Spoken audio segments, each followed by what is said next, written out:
CFAX Victoria. An iHeart radio station. If it's happening, It's here. CFAX 1070.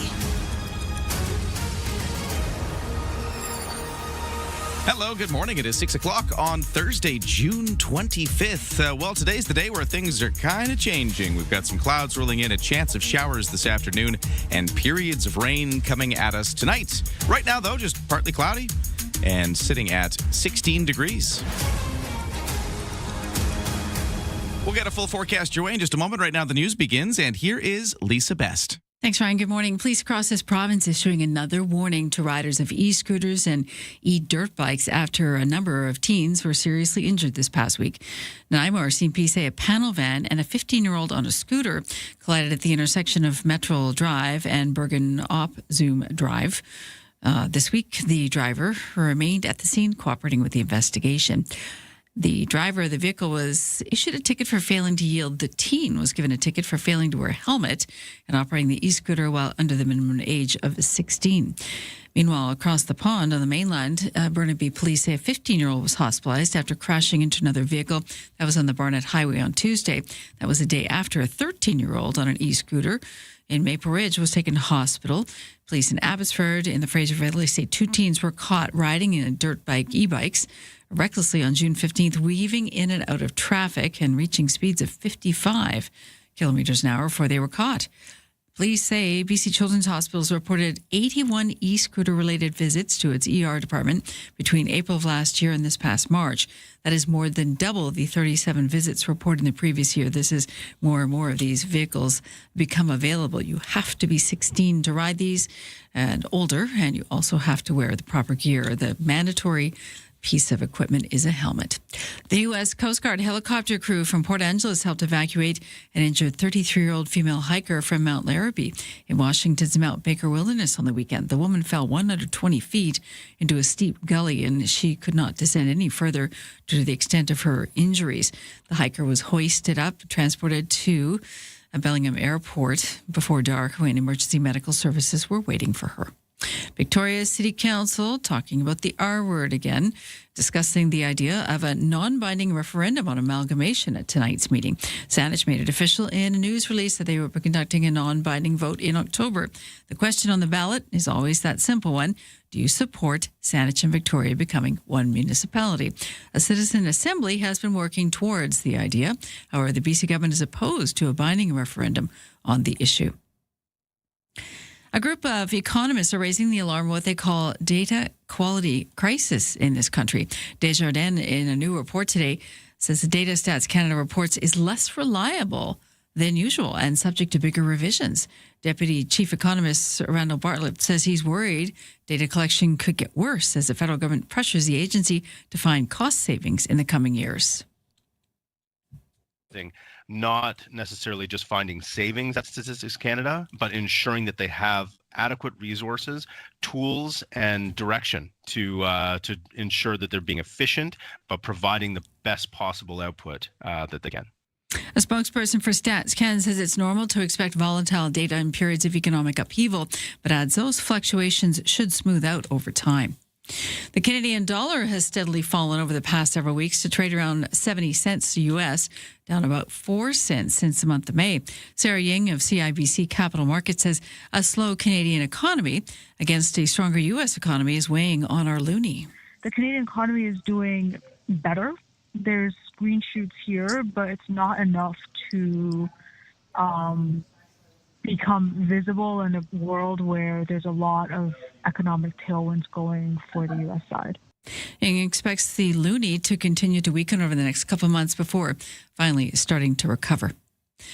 And a gun control group is repeating its call to end the sales of SKS rifles after this week's deadly shooting in Montreal. Police have not identified the long gun that killed a police officer and a civilian bystander on Monday. Images online, however, indicate the weapon appears to be an SKS. The group Police se souvient is urging the federal Liberals halt new sales of the rifle. Since May 2020, Ottawa has outlawed about 2,500 firearms on the basis they belong only on the battlefield, but hasn't included the SKS. The rifle is commonly used by Indigenous communities for hunting. It also has been used in police killings and other high-profile shootings in recent years. Ottawa says it is reviewing Canada's firearms classification regime. Aaron Sousa, The Canadian Press. That's your CFAX News to 6:05.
Your CFAX 1070 news poll question this morning. We're asking, should municipally funded medical clinics be solely for the use of residents in that community?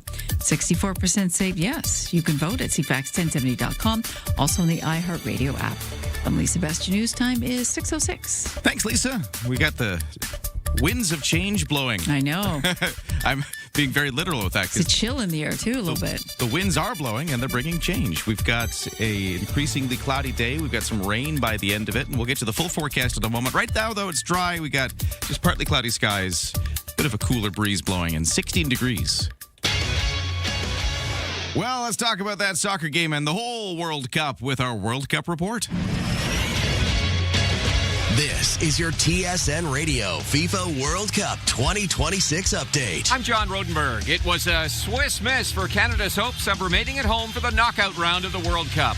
Switzerland scored twice early in the second half and held on to defeat Canada 2-1 to clinch first place in Group B. Promise David came off the bench to score in the 76th minute to get Canada back in it, but they could not find the equalizer. So Canada now heads to LA, where it will play South Africa Sunday afternoon in its first knockout stage game. Probably going to be an away crowd, and it'll be a little bit tougher, but we still want to electrify our country and play really well down there and go after it still. We're exactly where we want to be. We finished second in the group. We're in the knockout phase, and now let's go for it. Canadian coach Jesse Marsh says Alphonso Davies will be ready to play in that game. South Africa advanced to the knockout round for the first time ever with a 1-0 upset win over South Korea. South Africa is ranked 60th in the world, 35 places worse than the Koreans. Mexico won Group A, clinching with a 3-0 win over Czechia. Bosnia advanced with a 3-1 win over Qatar. Brazil got Neymar back and beat Scotland 3-0. Morocco got second behind Brazil in Group C by doubling Haiti 4-2. 6 more final group stage games today. The Netherlands can clinch first in Group F with a victory over Tunisia, and the U.S. can finish 3-0 with a win over Turkey tonight. You can watch the FIFA World Cup matches on TSN, CTV, Crave, and streaming at tsn.ca. Listen on the TSN Radio Network with all games streaming on the iHeartRadio app. There you go, your World Cup report and a quick look at some other sports. The Nanaimo Night Owls beat the Victoria Harper Cats 8-3. That's some local baseball for you. So that means Nanaimo ties this 3-game Island series after Victoria took the first game. The series will come to an end tomorrow night, going back to Nanaimo after last night's game was at Royal Athletic Park, Wilson's Group Stadium. And then after this little Island series is done, we've got the Harper Cats engaging with the Bellingham Bells for a weekend series again in Victoria. And CFL action, Edmonton Elks started the CFL season with 2 wins. Could they make it 3 for the first time since 2017 when they visit the Winnipeg Blue Bombers tonight? The Blue Bombers have a win and a loss in the West Division. Winnipeg's defense will try to shut down Edmonton running back Justin Rankin, who leads the league in rushing yards with 281. That's your CFAX Sports to 6:09.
Hey, good morning. It's 6:10. Let's take a look at CFAX traffic and weather. Things are pretty typical right now for traffic. No crashes, no major congestion built up yet on major routes. Malahat looks good. Pat Bay Highway looks good. Trans-Canada Highway and the Sooke Road Island Highway routes into town all looking fairly clear right now with not much in the way of anything happening on them. You can text me at 71010 if you see otherwise. For BC Ferries, the next boat out is the 7 o'clock sailing. We've just seen the 6 o'clock depart, and the 7 o'clock still has lots of room left, lots of vehicle deck space. For the weather forecast, there's lots happening here, too, so let's get into the weather. Increasing clouds over the course of the day. Once we hit about afternoon, that's where we first see our chances of showers showing up. It's breezy all morning. We've had a lot of wind overnight. A little bit cool. Compared to the humidity we've had for the last few days, feeling these cool breezes blowing is a change for sure. And we're going to see a few of those still blowing this morning. And then we move into the chance of showers in the afternoon. Tonight, we'll still see some periods of rain really kicking off. Lows down to 12. And those periods of rain will be with us tomorrow, but then ending sometime into the afternoon. And Friday evening and into the weekend, we should be drying up. But some rain for tonight and into the day tomorrow is what you can expect with overcast skies, but dry on the weekend. Let's talk temperatures, because today it's going to be a high of about 21, a little cooler by the water, lows of 12 overnight tonight. Tomorrow the highs are 18, and then they stay kind of around there, the high teens, maybe up to 20, but sort of in that range for Saturday and Sunday. And right now in Victoria, the temperatures in Langford are about 11 degrees. In Oak Bay by the water, it's 12.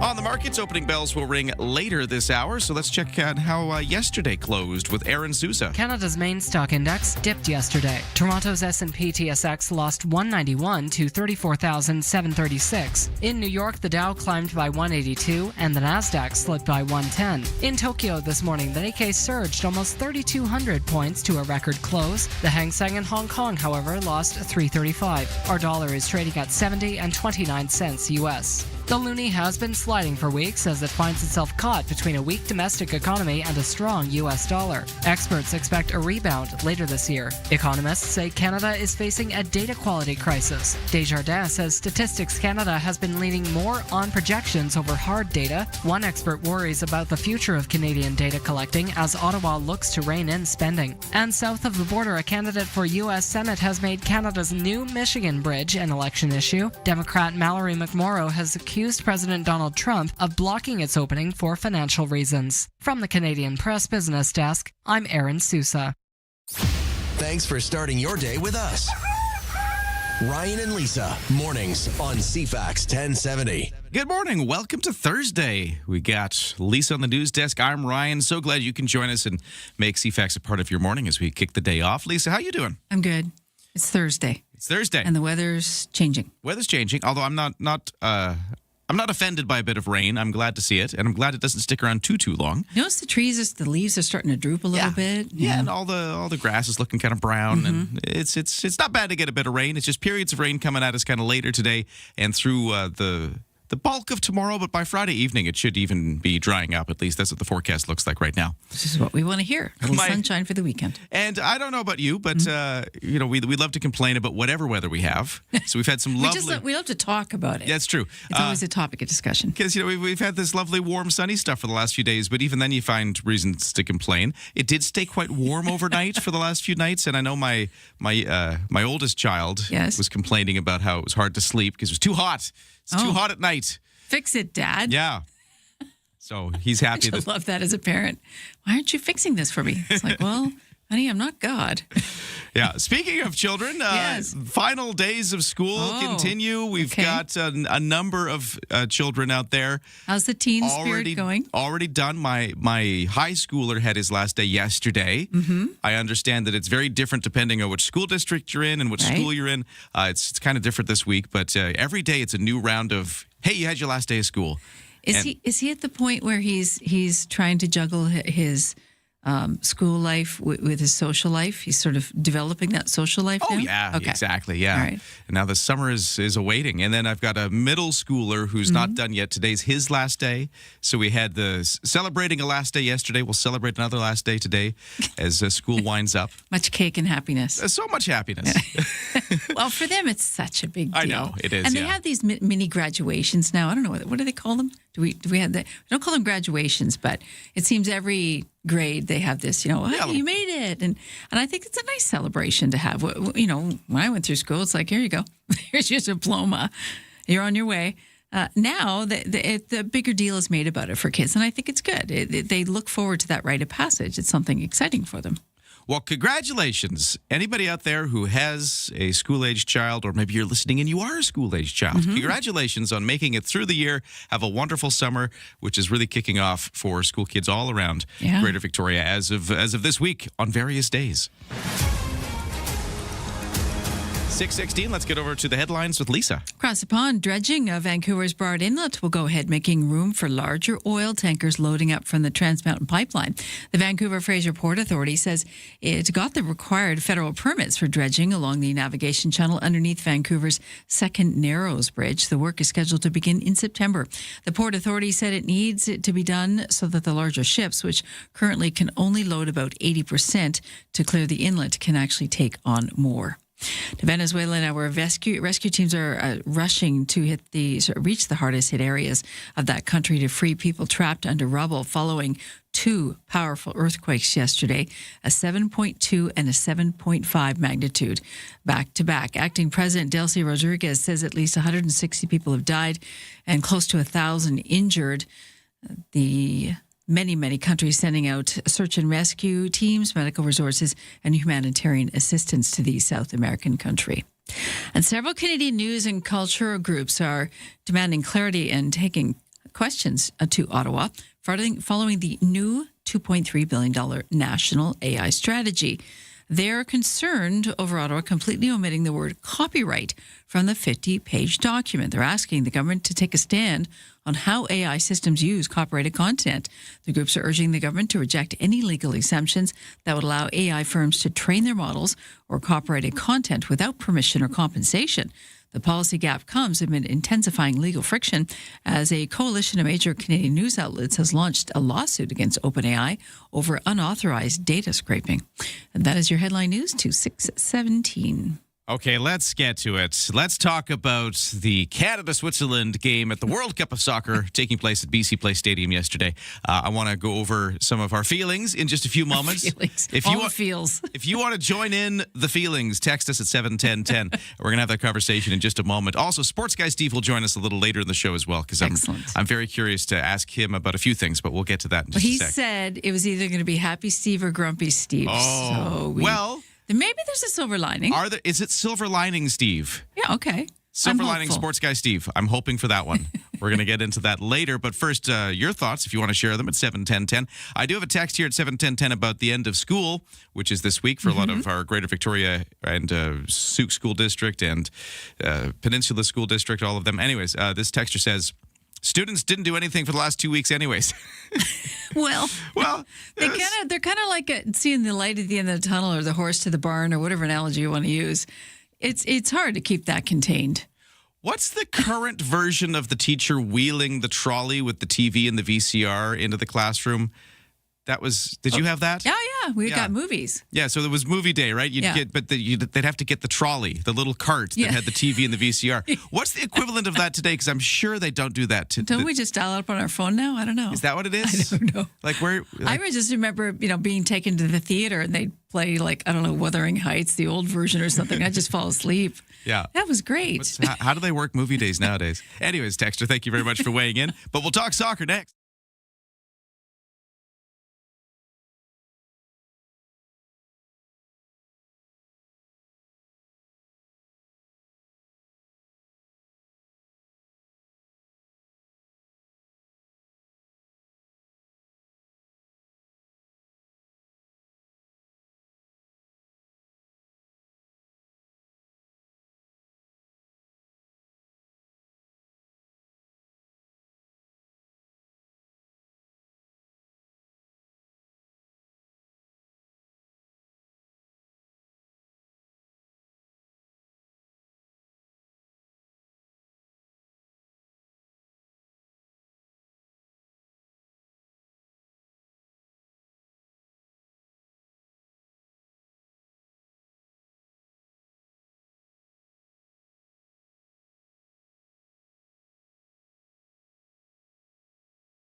Let's talk CFAX 1070 traffic and weather, shall we? No problems on the roads right now.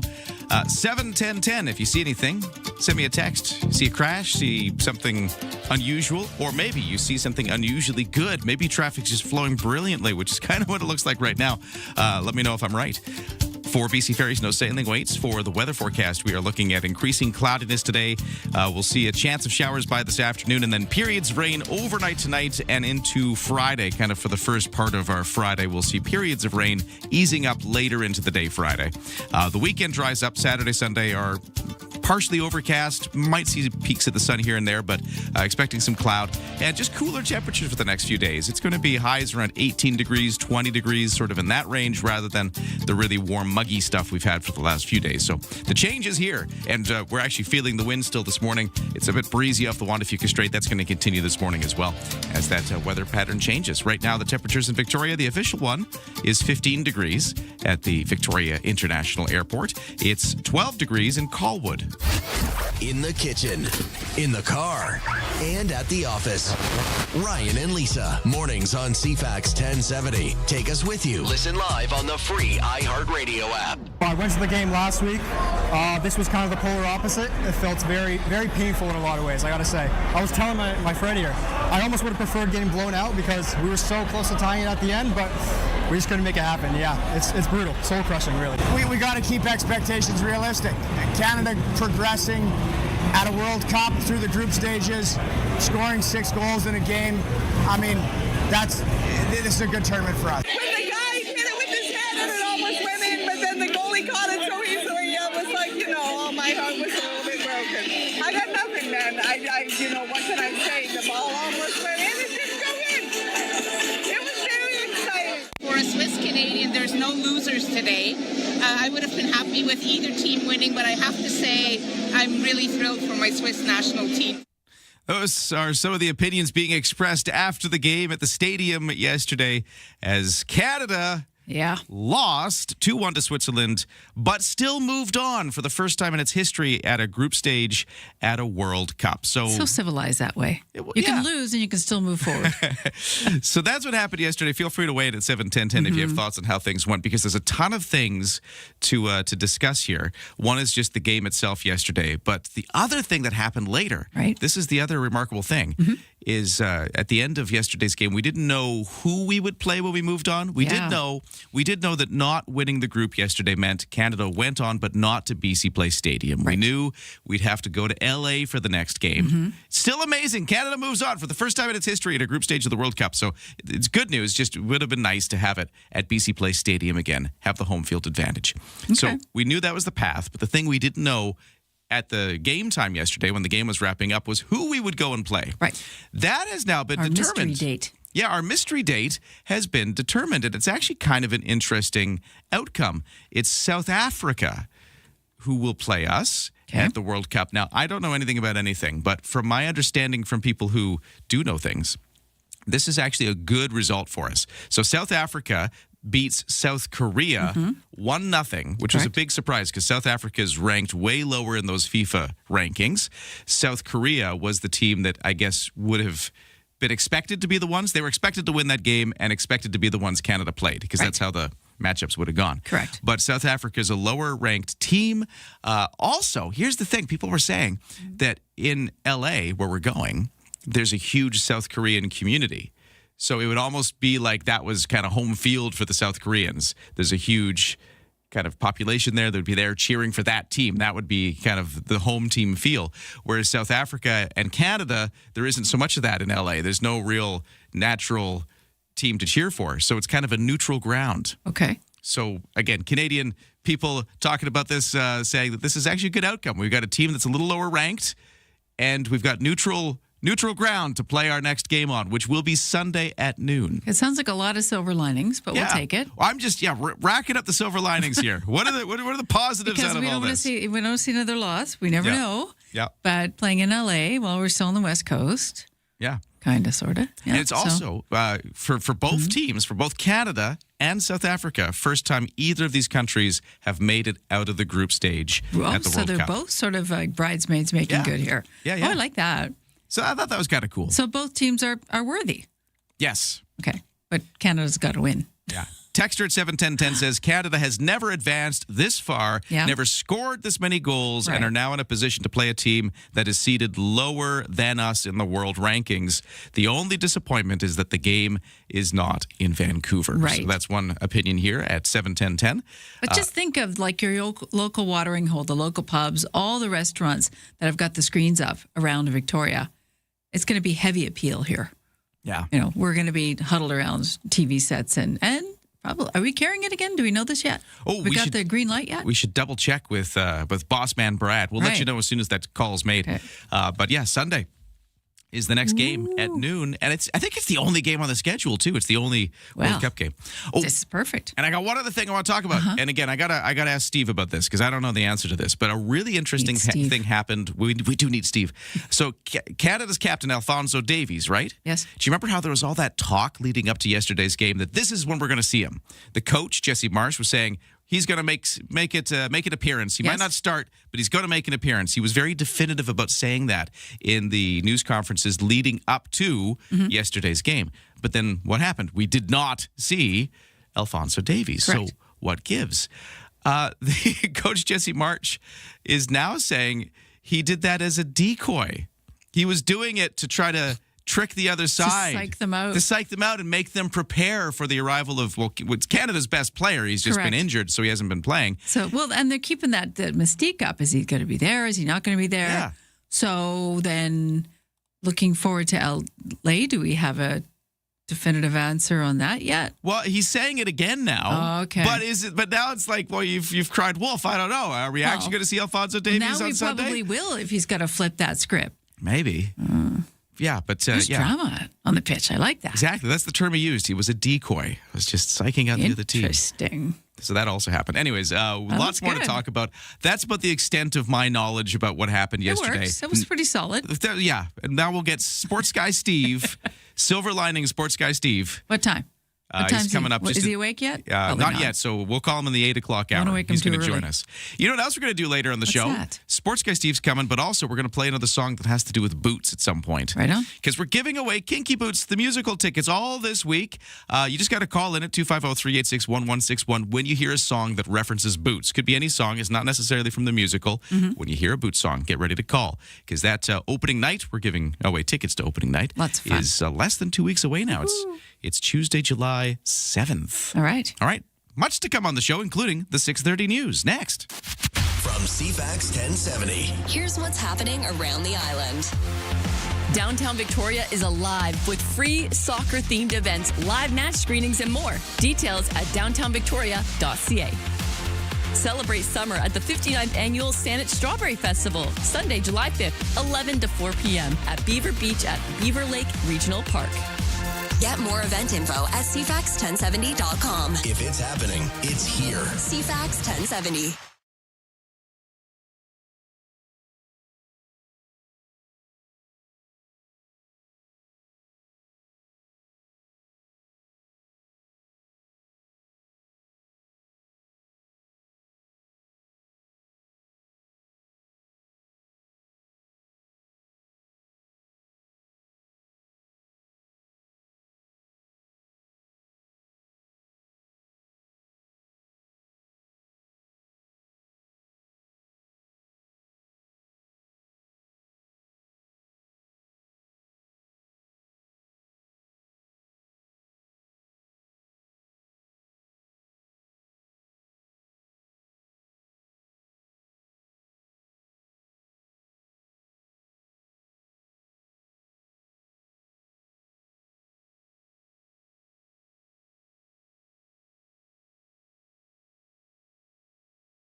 CFAX Victoria. An iHeart radio station.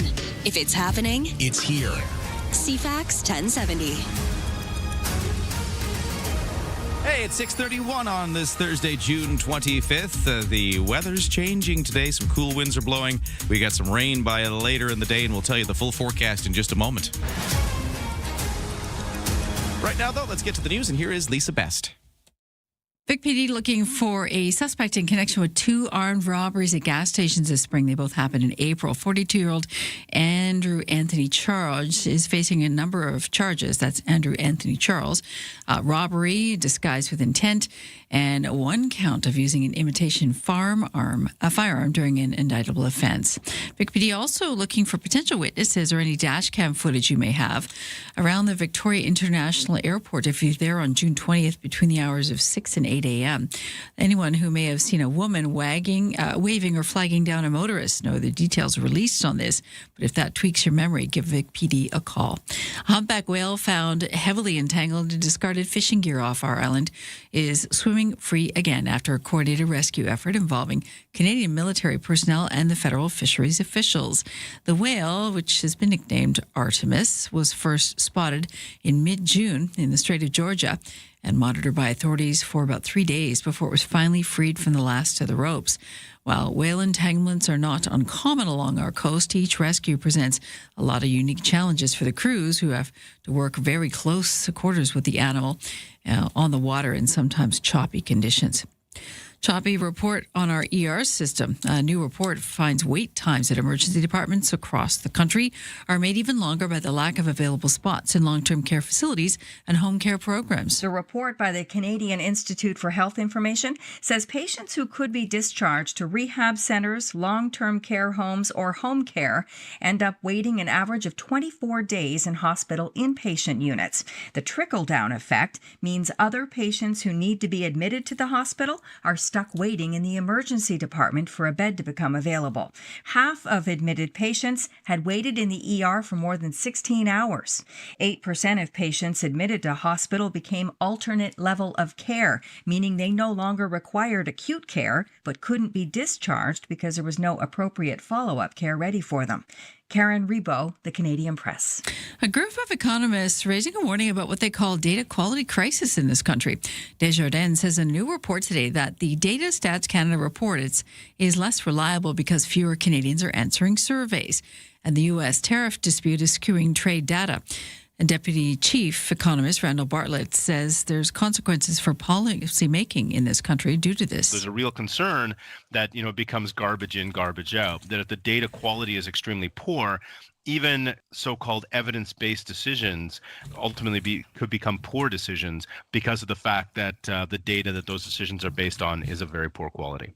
The consensus estimate among economists and monetary policy makers for the real GDP growth was roughly 1.5% annualized in the first quarter.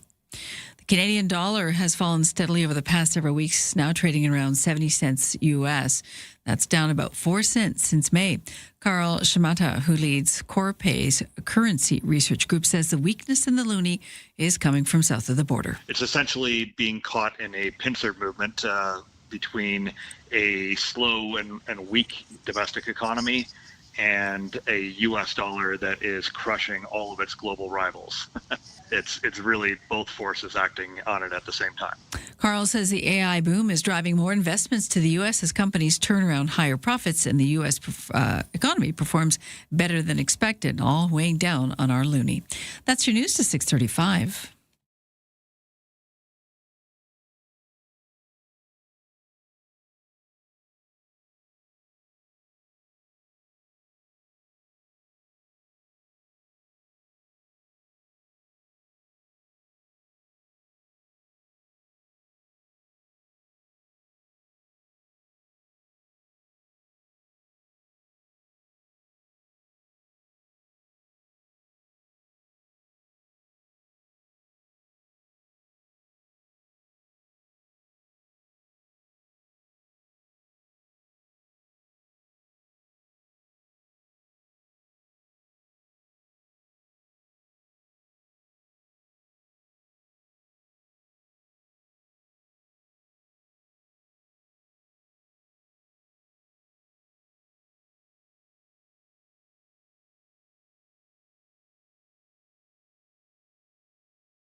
Your CFAX 1070 news poll question: should municipally funded medical clinics be solely for the use of residents in that community? About 2/3, 64% saying yes. You can vote now at cfax1070.com or in the iHeartRadio app. And Lisa, best your news time is 6:36. And I got a texter at 71010 who says, yeah, locally funded medical clinics should be used by those in the municipality. I don't know if you can put those restrictions on, though, can you? I don't if know. You've got a doctor's office. It's a good question, though, right? I'm not sure. If the community hires the doctors and does all the heavy lifting, and then everybody sort of piles on, even though it should be available to everybody, I can see there being some pushback, even though there's legalities regarding it. Yeah, it's an interesting debate for sure. Weigh in. CFAX1070.com. You'll find the news poll right there. And over to the CFAX 1070 Sports. Let's start with the World Cup of Soccer, where it's silver linings. It's hard to define right now. It's silver linings. Kind of holding our breath. I mean, it's not great that Canada lost. No. Yesterday to Switzerland 2-1. They played well. But it is great that Canada's moving on still. Okay. To the knockout round, the knockout stage of the 2026 FIFA World Cup. First time we've ever done that. And we now know after last night who we're going to play in this next round. True. South Africa is Canada's surprise opponent at the World Cup knockout stage match on Sunday in Los Angeles. South Africa upset South Korea 1-0 to finish second in Group A behind Mexico. And Canada ranked second in Group B behind Switzerland after that 2-1 loss to the Swiss yesterday in Vancouver. So both Canada and South Africa will face each other. That's just the way it'll go. And they're both reaching the knockout stage for the first time. That's the Canada situation. Let's talk about the rest of it. World Cup matches continue today in 3 groups with knockout stage qualification on the line. The United States and Germany are already through, with the Americans taking on eliminated Turkey. Ecuador, seeking its first goal of the tournament, faces the Germans. In other matches, the Ivory Coast versus Curacao, Tunisia against the Netherlands, Sweden against Japan, and Paraguay meets Australia. So that's what's happening today. For baseball, Toronto Blue Jays send right-handed pitcher Kevin Gausman to the mound today to kick off a 4-game homestand against the Texas Rangers. The Blue Jays are 9.5 back of the New York Yankees atop the AL East. And for the local baseball, the Nanaimo Night Owls beat the Victoria Harbor Cats 8-3 yesterday. That ties this current 3-game island series they're in the middle of at 1 game apiece after Victoria took the first game, and the series comes to an end in Nanaimo tonight, following which the Harbor Cats will then engage with the Bellingham Bells for a weekend series in Victoria. That is your CFAX Sports to 6:39.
It's 6:40. Let's check CFAX traffic and weather. Well, there's not much in traffic. The roads are looking very clear right now. If you see otherwise, text me at 71010, but not much in the way of volume delays yet. I don't have any crashes to pass on.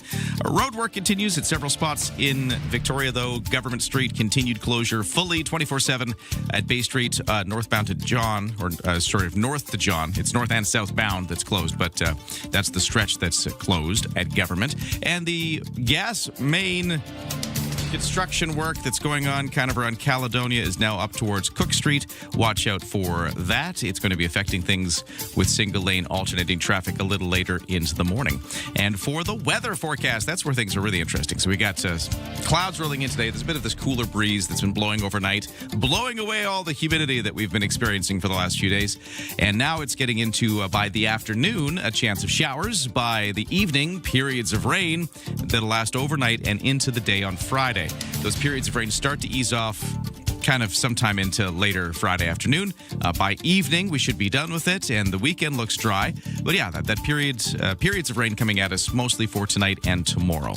Temperature-wise, here's what's going on. We've got a high of 21 today, cooler by the water. Low of 12 overnight. And tomorrow, that's where I'm going. Tomorrow's a high of 18 degrees. Saturday, a high of 18 degrees. Sunday, a high of 20 degrees. So staying a little more moderate for the next few days.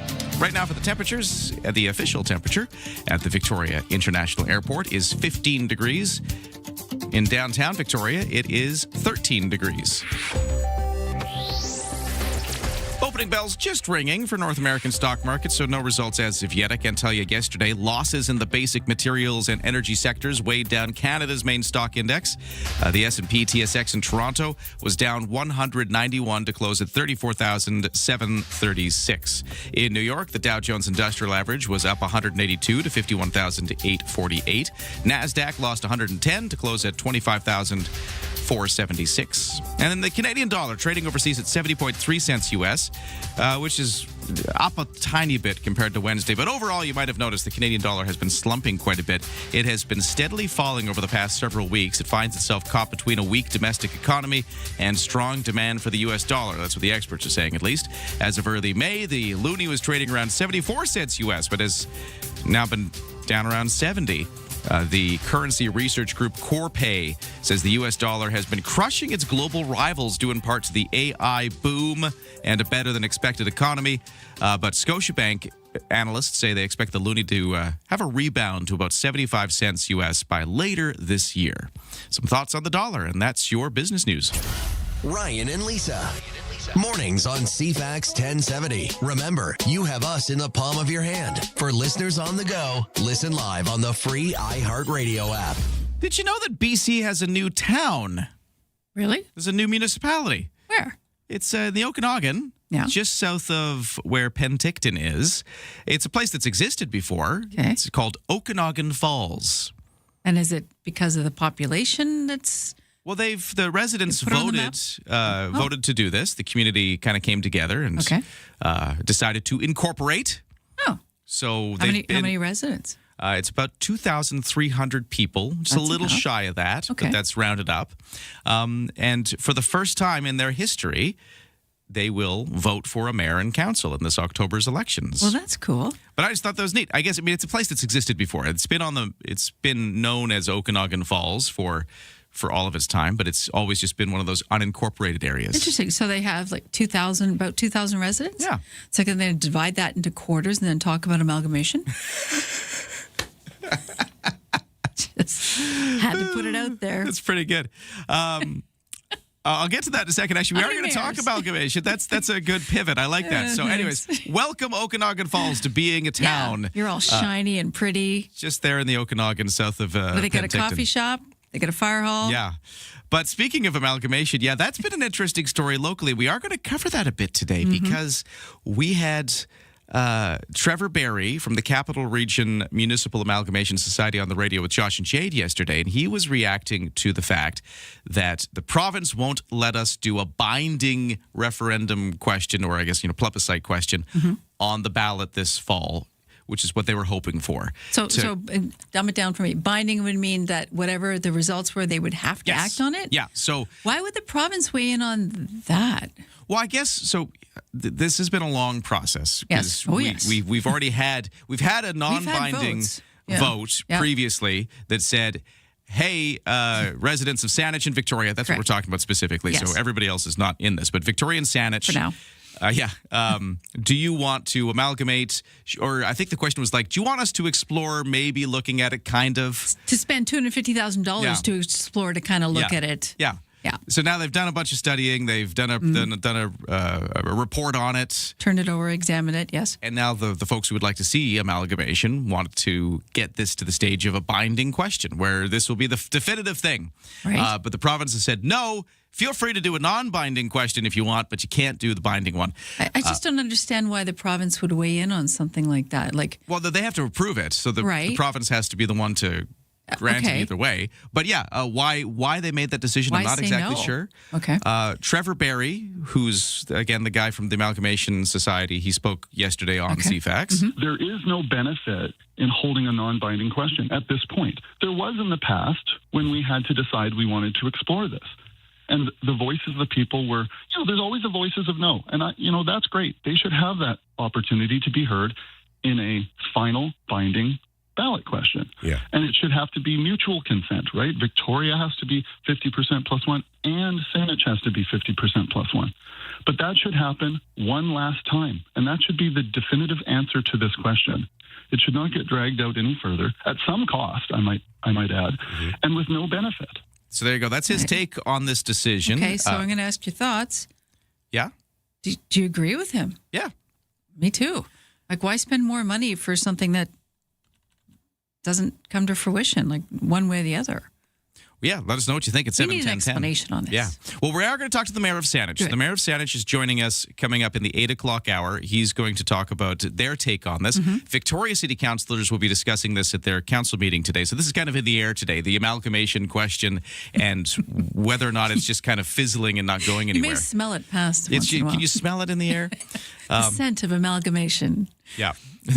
And the smell of, and then we mentioned, we kicked this off by saying, welcome BC's first new municipality in 16 years, Okanagan Falls. This texter says, good morning, Ryan and Lisa. I'm going to do it. When does the shiny new municipality start talking about roundabouts and bike lanes? Welcome to being a municipality, Traffic Okanagan circle. Falls. All of this is now in your future. You get to have all these great municipal debates. The traffic circles. There you go.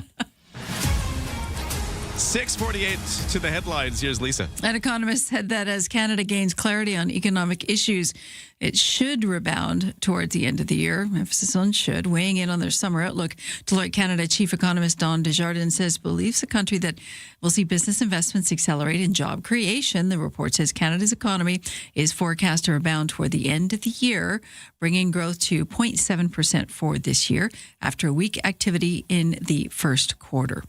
A series of oil tankers have navigated the Strait of Hormuz using a new route close to Oman's shores that have been promoted by the Arab country and the UN Maritime Agency.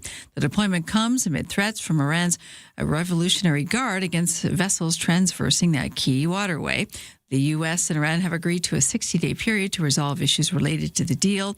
Meanwhile, the fighting between Israel and Hezbollah in Lebanon has flared again. And a sleep specialist giving some tips for keeping those Z's in check. At Cleveland Clinic's Dr. Michelle Drupp says it should normally take about 10 to 20 minutes to fall asleep. If you're falling asleep faster than that, she says it may be sleep deprivation or an underlying sleep issue. If it takes longer than 20 minutes, she recommends keeping a consistent sleep schedule, exercising regularly, and avoiding caffeine at night. She also says don't go to bed until you actually feel sleepy. That's your news to 6:49. Coming up this weekend, an event to mark the 5-year anniversary of the 2021 Heat Dome, which was linked to more than 600 deaths in BC. So Sunday, Ogden Point is where this walk-in ceremony will take place. Victoria City councillors, some of them expected to attend.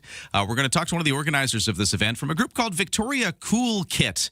We'll learn about them and what this event is going to be doing in just a moment here on the program after traffic and weather. CFAX 1070 is proud to support the 42nd TD Victoria International Jazz Fest. 10 hot days and nights of the coolest music in town. The longest running party on Vancouver Island brings you jazz, blues, funk, world, and more. Featuring free-to-attend outdoor performances, ticketed and cover charge shows, and free-to-attend workshops on stages across downtown Victoria and Esquimalt. The 42nd TD Victoria International Jazz Fest, on now through the 28th. Tickets on sale now. Details at cfax1070.com and on the iHeart Radio app.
CFAX 1070 traffic and weather. By the way, the whole morning show brought to you by Thrifty Foods. Summerfest is on now, and Thrifty Kitchens Kebabs set the stage for your summer barbecue. Choose from up to 8 ready-to-grill varieties at Thrifty Foods. Okay, no problems on the roads. I have no crashes of those kind of problems to report. You can let us know at 7:10 if you see something. But yeah, looking very clear this morning. In fact, the roadways are much clearer than usual. I don't have a lot of traffic volume at all. At BC Ferries, no sailing waits for the weather forecast. It's a big change day with clouds and rain moving in. We've got a chance of showers by this afternoon. Periods of rain overnight and into Friday. It dries up Friday night and then stays dry through the weekend, but just maybe a little more on the cloudy side. And temperatures are certainly cooling down compared to where we were. Highs around 21 today. It'll be highs of 18 for Friday and Saturday with a high of 20 on Sunday. Right now, if you are in the Saanich area by the University of Victoria, I've got 12 degrees showing. At Shawnigan Lake, it's 14. Ryan and Lisa, mornings on CFAX 1070. Oversleepers, catch all the highlights on the latest audio podcast at CFAX1070.com and on the free iHeartRadio app. We may be cooling down in the weather forecast this year right now, but 5 years ago around this time, it was a very different story. It was the Heat Dome, a fatal event that was linked to more than 600 deaths in BC. And this Sunday at Ogden Point, there's going to be a walk-in ceremony to commemorate this and remember those people and just kind of keep the story going. I've got on the line with me right now somebody who's been involved in planning this Sunday event. Amalia Shellhorn is with the group Victoria Red Rebels, one of the groups putting this together. Thank you for joining us. How are you doing today? I'm doing well, thank you. First off, talk about the chance. Yeah. Oh yeah, talk about your group Red Rebels and all the groups that have come together to put this on. Who's doing this?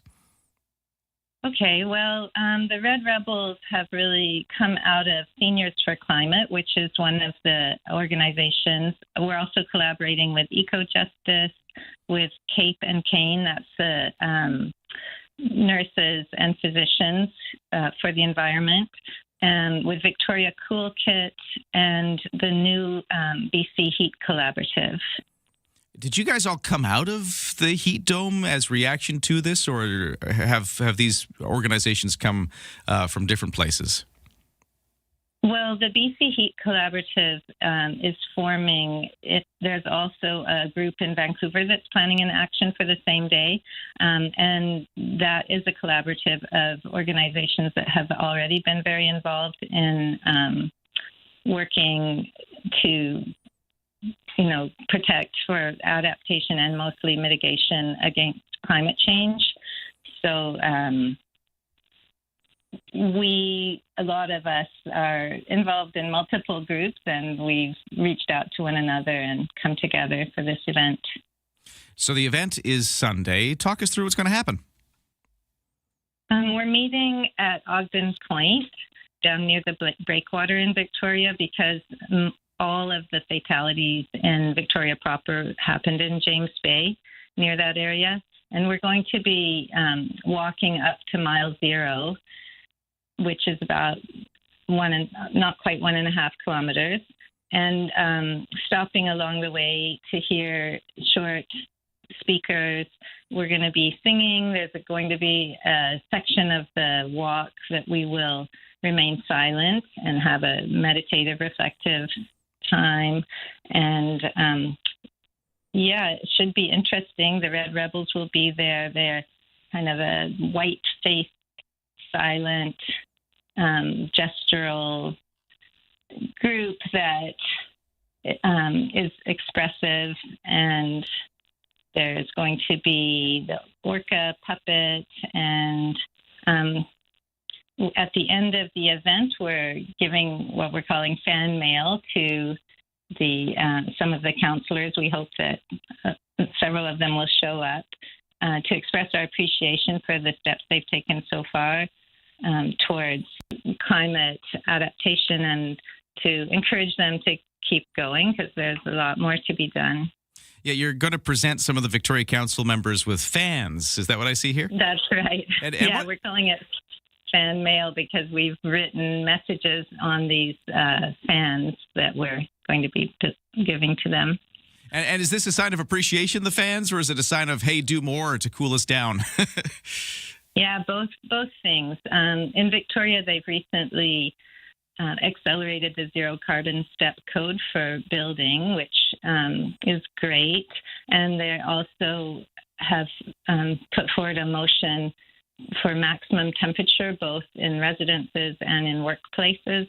So we're thanking them for that, and also, urging them to do more. There are a lot of other measures that can be taken that would make a very big difference. I'm talking to Amalia Shellhorn with the group Victoria Red Rebels, so one of a few groups that are coming together to organize this event on Sunday. It is to commemorate the heat dome of 5 years ago, with a lot of the deaths that took place in the Victoria area happening in the James Bay area. So they're doing it there. For anybody who wants to come, can people just show up and take part if they want to, or do you have to sign up, or how does that work? Oh, just show up at 2:00 at Ogden Point. We've chosen this beautiful walk along the coast there to really help awaken people a sense of awe and reverence and really love for nature, which needs to underpin any kind of climate action that happens. And just coming together in itself can really empower people and build a sense of community and make people feel that they are not alone in their concerns. All right. Well, good luck with the event. And we'll be thinking about it as the 5-year anniversary of the Heat Dome is here. Much appreciated. Thank you very much. We'll take a break. 7 o'clock news next.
CFAX Victoria, an iHeart radio station. If it's happening, it's here. CFAX 1070. Good morning. It's 7:01 on this Thursday, June 25th. So we are looking at a day that's going to cloud over, get rainy by the end of it. Full forecast to come. But right now, the news begins, and here is Lisa Best. An update on that dramatic moment in the air on the East Coast. We're learning more about the moments aboard the Air Canada flight from New Jersey to Halifax as a pilot suffered a medical emergency midair. ABC's Hannah Butter has the story. Pilot is incapacitated. Aircraft is being flown by the co-pilot. It all started when the plane suddenly swerved. The pilot experiencing what witnesses describe as a seizure that lasted 40 minutes, though a diagnosis has not been confirmed. Passengers jumping in to help after they say a flight attendant dragged the pilot out of the cockpit into the aisle, trying to restrain him. The co-pilot taking over. The flight, headed to Nova Scotia, forced to land in Boston. Footage from the scene show the pilot being carried away in a stretcher on the tarmac and then being rushed to hospital. A group of economists sounding an alarm of what they call data quality crisis in this country. Desjardins says in a new report today that the data Statistics Canada reports is becoming less reliable. Deputy Chief Economist Randall Bartlett says he fears economic forecasts and government policy decisions will suffer for this. Even so-called evidence-based decisions ultimately could become poor decisions. Fewer Canadians answering surveys and the U.S. tariff dispute were cited as potential reasons for inaccurate trade data. Hannah Stoles, The Canadian Press. News and culture industry groups want Ottawa to take a stand on just how AI systems use copyrighted content. They want the government to state it will not introduce an exemption to the law allowing the use of copyrighted content to train AI platforms. The call comes after the Liberal government released its long-awaited national AI strategy earlier this month. Questions and lawsuits have swirled for years around AI systems' unauthorized use of copyrighted content, but Ottawa's strategy failed to address the issue. The CEO of News Media Canada says that's troubling to news publishers. Diana Musina, The Canadian Press. It's been the home of the New York Knicks championship run already this year, but there's now possible solid signs that New York City's Madison Square Garden could actually be the venue for Taylor Swift and Travis Kelce's wedding. ABC's Aaron Katarski has details. New York City officials tell ABC News an event company has filed a permit requesting closure of the street outside Madison Square Garden from July 2nd to July 4th, a potential sign of planning for a Swift-Kelce wedding reportedly taking place July 3rd. The official said the permit application also requested permission for an exterior canopy that could be used to conceal comings and goings, and listed the size of the event between 500 and 999 people. Certainly not looking for privacy. A sleep specialist giving some tips for falling asleep. Dr. Michelle Drupp is a specialist at Cleveland Clinic. She says it should take you normally about 10 to 20 minutes to fall asleep. That sounds long. She says any shorter suggests sleep deprivation or an underlying sleep issue. The most common ones would be chronic insomnia, is where people will have difficulties with sleep latency, as well as the restless leg syndrome. Obstructive sleep apnea tends to be much more leading to a lot of awakenings. She said if it takes you longer, she recommends keeping a consistent sleep schedule, exercising regularly, and avoiding caffeine at night. She also says don't get into bed until you're actually feeling sleepy. And ER wait times in this country apparently being driven up by backlogs in long-term care, rehab centers, and home care. A new report from the Canadian Institute for Health Information says patients who could be discharged to alternative care end up spending an average of 24 days in hospital inpatient unit. That means other patients who need to be admitted are stuck waiting in the ER for a bed to open up. The Institute says data shows from April of 2024 to March of 25, half of admitted patients had waited in the ER for over 16 hours, and 1 in 10 spent more than 48 hours in the ER. That's often because patients upstairs couldn't be discharged because there was no appropriate follow-up care ready for them. The Institute's Cheryl Chewy says the findings show that improving ER wait times require solutions that look at the entire healthcare system. And that is your news to 7:05. Set the table for the weekend with BC Food and Wine Radio, pointing you to great wine buys, outstanding restaurants, insider stories, and all things connected to our amazing food and wine scene. Listen every week as Anthony Gismondi sits down with top winemakers, star chefs, proprietors, and more from all over BC and around the world. Don't miss BC Food and Wine Radio with Anthony Gismondi, Saturday afternoon at 1, right here on CFAX 1070.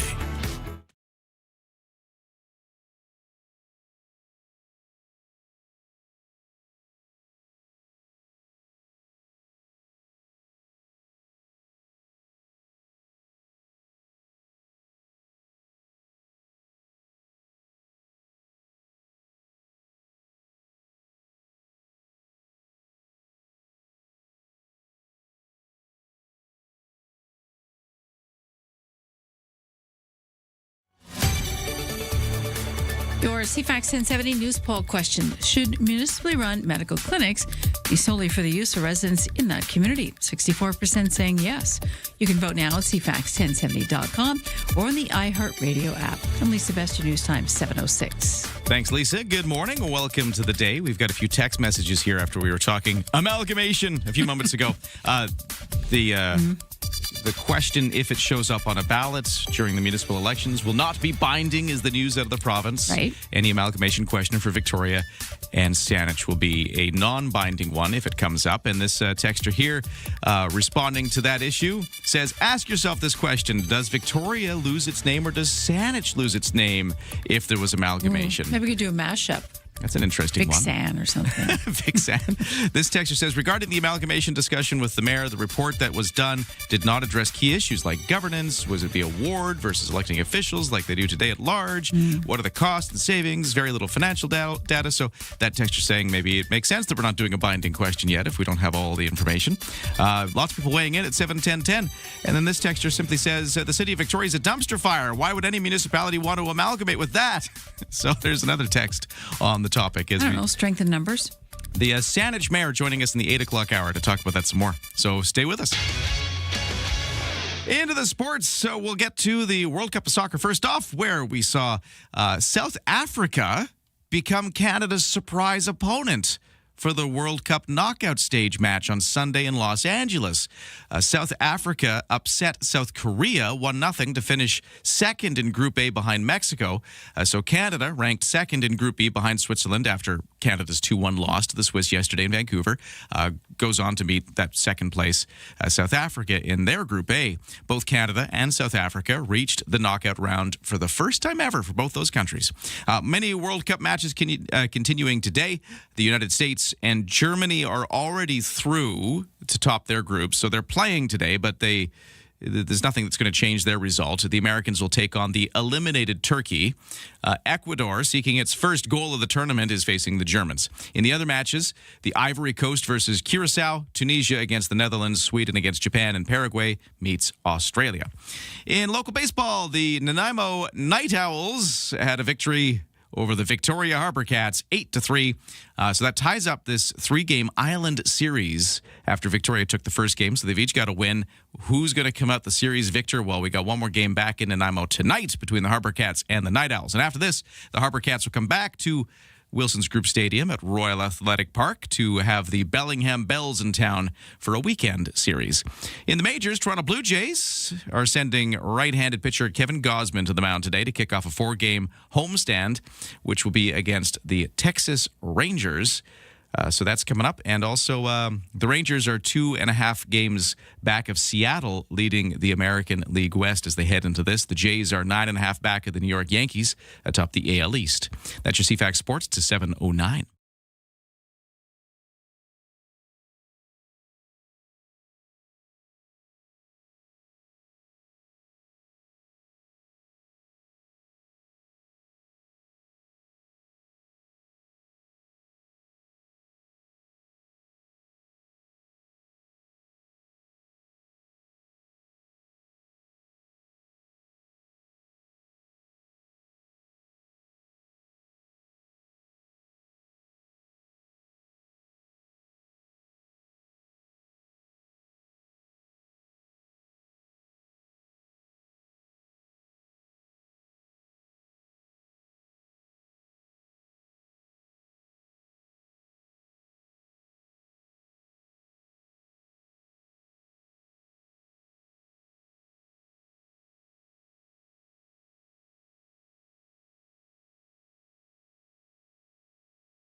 Time for CFAX traffic and weather, but we're having a text message a few moments ago joking about what would you call Victoria and Saanich if they did amalgamate? Who loses their name? Yep. So this texter says, Sanatoria. It's Got a ring to it. Sanatoria. Yeah, I could go with that. I'm going to think about it. All right, traffic and weather. I got no crashes, no accidents to report. So major routes are looking very clear. In fact, our volume delays are lighter than usual on major routes. I don't know, it's the last few days of school for a lot of school kids. Are people kind of taking some time off right now in the midst of all this? I don't know. It's just there doesn't seem to be anybody on the roads today. If you see otherwise, text me at 71010. For the BC Ferries, no sailing weights. Things are looking good there. And the weather forecast, we've got that change. You can feel it in the air, right? The winds are kind of blowing. It's a lot cooler. The humidity is starting to blow out. And by this afternoon, we're into a chance of showers. By this evening, we're into periods of rain. And those periods of rain last through the day Friday. Although by later into the afternoon Friday, we expect it to start drying up. And then it's a dry Friday night and a dry Saturday and Sunday. But still a bit more overcast and still a bit more cool. So let's talk about those temperatures. That's the rain story. Here's the temperature story. So a high of 21 today, low of 12 overnight. Tomorrow, a high of 18 in that rain. Then Saturday and Sunday, mostly cloudy, some sunny breaks, and temperatures between 18 and 20 degrees cooler by the water. Right now for the temperatures, the official one at the Victoria International Airport is 16 degrees right now. In downtown Victoria, though, we are sitting at 12 degrees. Okay, what's happening on the markets? We got some results on the day, and the Toronto S&P TSX has gained 161 to 34,897. The Dow Jones up 198 to 52,047. The Nasdaq has dropped 306 to 25,169. Canadian dollar at 70.4 cents US, which is a little up from yesterday, but very close to where it was yesterday. Ryan and Lisa are ready when you are. Good morning. Day or night, find the highlights under latest audio at cfax1070.com and on the free iHeartRadio app. At 7:10:10, Matt in Langford says, I could get used to living in San Victoria, kind of like San Francisco. Like Sandwich, but San Vic. There you go. It's got a ring to it. I like San Victoria. What was the other one? Sanatorium or something? Sanatoria or San Victoria. Lots of options. Yeah. Santoria. We'll keep talking about that with the mayor of Saanich joining us in a few moments. Maybe we'll run by some of these names with him. Oh, that's a good idea. Yeah. Let's what does he vote, think? Since we're not voting on anything else, really. There you go. All right. Okay, that's all to come. But right now, we've got a story for you. Do we? You have a story for us, in fact, Lisa. You had a wildlife encounter recently that I think everybody needs to hear about. Okay. So on Sunday, if you were there, at Cameron Bandshell in Beacon Hill Park, there was an afternoon jazz show as part of the jazz performances. And the final show was just wrapping up. Fantastic show. And we could hear the herons freaking out in the trees above us. There's a whole heron rookery right there. Absolutely. Yeah. And they sound very prehistoric when they all get going. But unbeknownst to us, we didn't realize the reason that they were all beaking off was because there was an eagle hunting through the nests, flying, and the eagle was teaching its fledgling how to hunt. You saw the adult male or adult female going over with the fledgling. So at one point, the fledgling actually gets its talons into almost what looks like almost a mature heron. But a young, mature... but almost fully grown. Like you would think it could fly on its own. But anyways, it grabbed it, was hanging by the wing. Very dramatic. We all looked up and went, clutching our pearls. So it ended up dropping it. About 20 feet, 30 feet, maybe. Yeah, those trees are pretty tall. Oh, I know. So it grabbed it and it flew a little bit, but then it dropped it within about 5 feet. It dropped it and it fell into the bushes below. And it's all brambles there with really sharp thorns. And there was a fence there, and we all rushed over. There was 20, maybe 30 people going, oh my gosh, like, what do we do?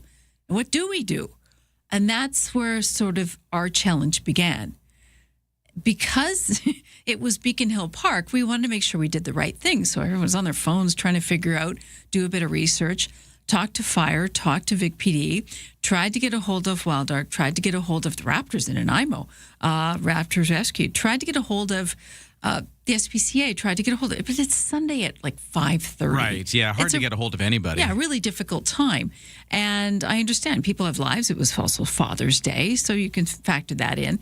So in the end, I was reading online all these conflicting things. It's actually illegal to touch it or help a wild animal, leave it alone, take it to somewhere to get help. And I finally said, there was 2 young girls wearing shorts, and I said, if you walk in those brambles, you're going to get ripped up, because a bird had buried itself to protect itself, to hide out. So it was terrible. We waited. We hoped that someone could come that might be able to help. And in the end, we left it. Yeah. And so I really wanted to be able to share a happy ending. And I don't know what actually happened to the bird in the end, because I haven't been back since.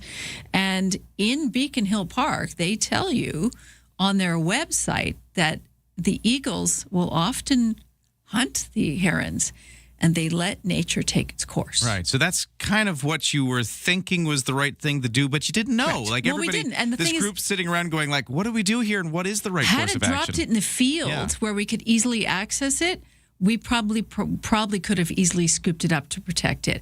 But they also say sometimes that let nature take its course. Yeah. Don't intervene. So I wanted to know what to do. Yeah, so what is the right thing to do? We're going to follow that coming up in a moment, because we reached out to the folks at Wild Ark, the BCSPCA's arm that deals with wild animal rescue and rehabilitation. Yes. So they're going to weigh in on this very story. So you've heard the story now. What was the right thing to do? What do you The do? answer is next.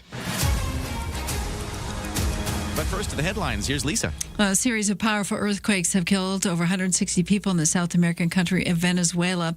Nearly 1,000 people are reported injured. Local officials believe the death toll will rise, as many people are believed to be trapped under the rubble of collapsed homes and buildings in the densely populated city of Caracas. We'll bring you an update as soon as it's available. Several Canadian news and culture groups demanding clarity after Ottawa's new $2.3 billion national AI strategy was released. Apparently, it completely omits the word copyright from its 50-page document. They're asking the government to take a stand on how AI systems use copyrighted content and how to better protect our information. An economist raising the alarm about what they call data quality crisis in this country. Desjardins says that the Data Stats Canada reports is less reliable because fewer Canadians are actually answering surveys, and the U.S. tariff dispute is skewing trade data. The firm's deputy chief economist says he's worried data collection could get worse as Ottawa pressures the agency to find more cost savings in the coming years.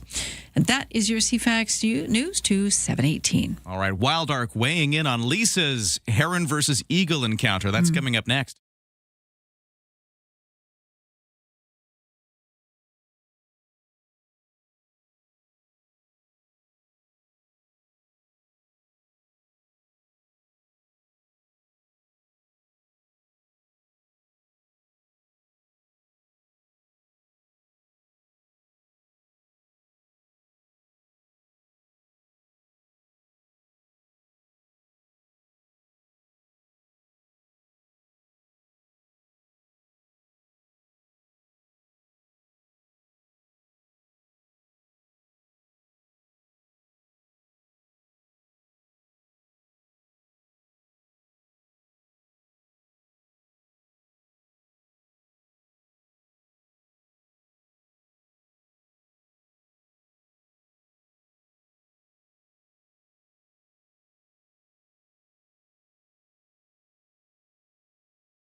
CFAX 1070 traffic and weather. It continues to be lighter than usual traffic volume from the West Shore into Victoria. Here's an example. I'm picking on the West Shore Town Centre area right now. If you're in that area of Langford, going from there to downtown Victoria, only taking about 25 minutes right now, which is lighter than usual for sure. For whatever reason, there's nobody on the roads this morning, comparatively speaking. If you see otherwise, text me at 71010. No crashes either. For BC Ferries, no sailing waits. And for the weather, lots going on there. So let's just pivot to the weather, where we have a chance of showers by this afternoon as clouds roll in over the course of the day. We will get into periods of rain tonight and through most of Friday, although by Friday evening it starts to clear up. And then we will get drier but still overcast conditions for Saturday and Sunday. Might see some sunshine here and there, more so on Sunday, but we do dry up for the weekend. It's not going to get as warm as we've had for the last few days. We seem to be leaving all of that heat behind us, with temperatures today as a high of 21, tomorrow a high of 18, Saturday a high of 18, and Sunday a high of 20. Right now in Victoria, at the Victoria International Airport, it is 16 degrees. Ryan and Lisa, mornings on CFAX 1070. Lisa having her own National Geographic moment at Beacon Hill Park last weekend, just after one of the Jazz Fest concerts at the Bandshell. You were just telling us the story about right after the show, an eagle going after the heron nest at the rookery there at Beacon Hill Park. Drama happening, and we wanted to reach out to the folks at Wild Ark. They deal with wild animals and rescuing wild animals, treating them, and they know a lot about these kind of wildlife interactions and kind of what you should do in these situations. Because you and all these people, Lisa, stuck with that kind of conundrum. What do we do? Right. There's a wild animal encounter that's just happened. There's an injured one here, but these are wild animals despite being in Beacon Hill Park. Well, what do we do? Do you do anything? Yeah. So we have an expert. Our expert is from the BCSPCA Wild Ark, Ashley Curry, a manager there, joining us on the phone right now. Ashley, thank you so much for joining us and weighing in on this. No problem. Thanks for having me. This is a complex issue, and it sounds like you have witnessed something that people don't get to see every day. Yeah, it was definitely Wild Kingdom. It's pretty incredible. So there is a well-established great blue heron rookery there, so that's an area where they nest and raise their young. And right above that is a bald eagle nest. And so these animals have decided to live in close proximity with each other. So wait, the eagle nest, I got to interrupt, the eagle nest is right above the rookery? Very close by. Wow, I did not know that. Okay. And we suspect that they may have chosen to live that close because eagles are apex predators, and their presence would help deter other predators from disturbing their nests. Oh, so this might actually be in the heron's favor to have an eagle nearby, sort of, unless they're attacking your nest, I guess, but it also could scare away some other predators? Yeah, it could be a price to pay for that protection. And so, of course, it's really difficult to see an animal being hurt, to see it in distress, and to see a predator going after it. And your first instinct, of course, is like, I want to help that animal. I want to step in. We all tried to. But yeah, and in your story, it sounds like the eagle didn't come down to it. But in general, if you are seeing an attack of a predator on a prey species, we would actually prefer if you didn't intervene, because that is a natural dynamic that is happening. And if you disturb that interaction, what will happen is you'll have a hungry predator that may also have young that is trying to feed. It may have to, if it's disturbed, we'll have to go out and hunt again. Right. And if it keeps getting disturbed, that's actually a lot more animals hurt before it has a meal.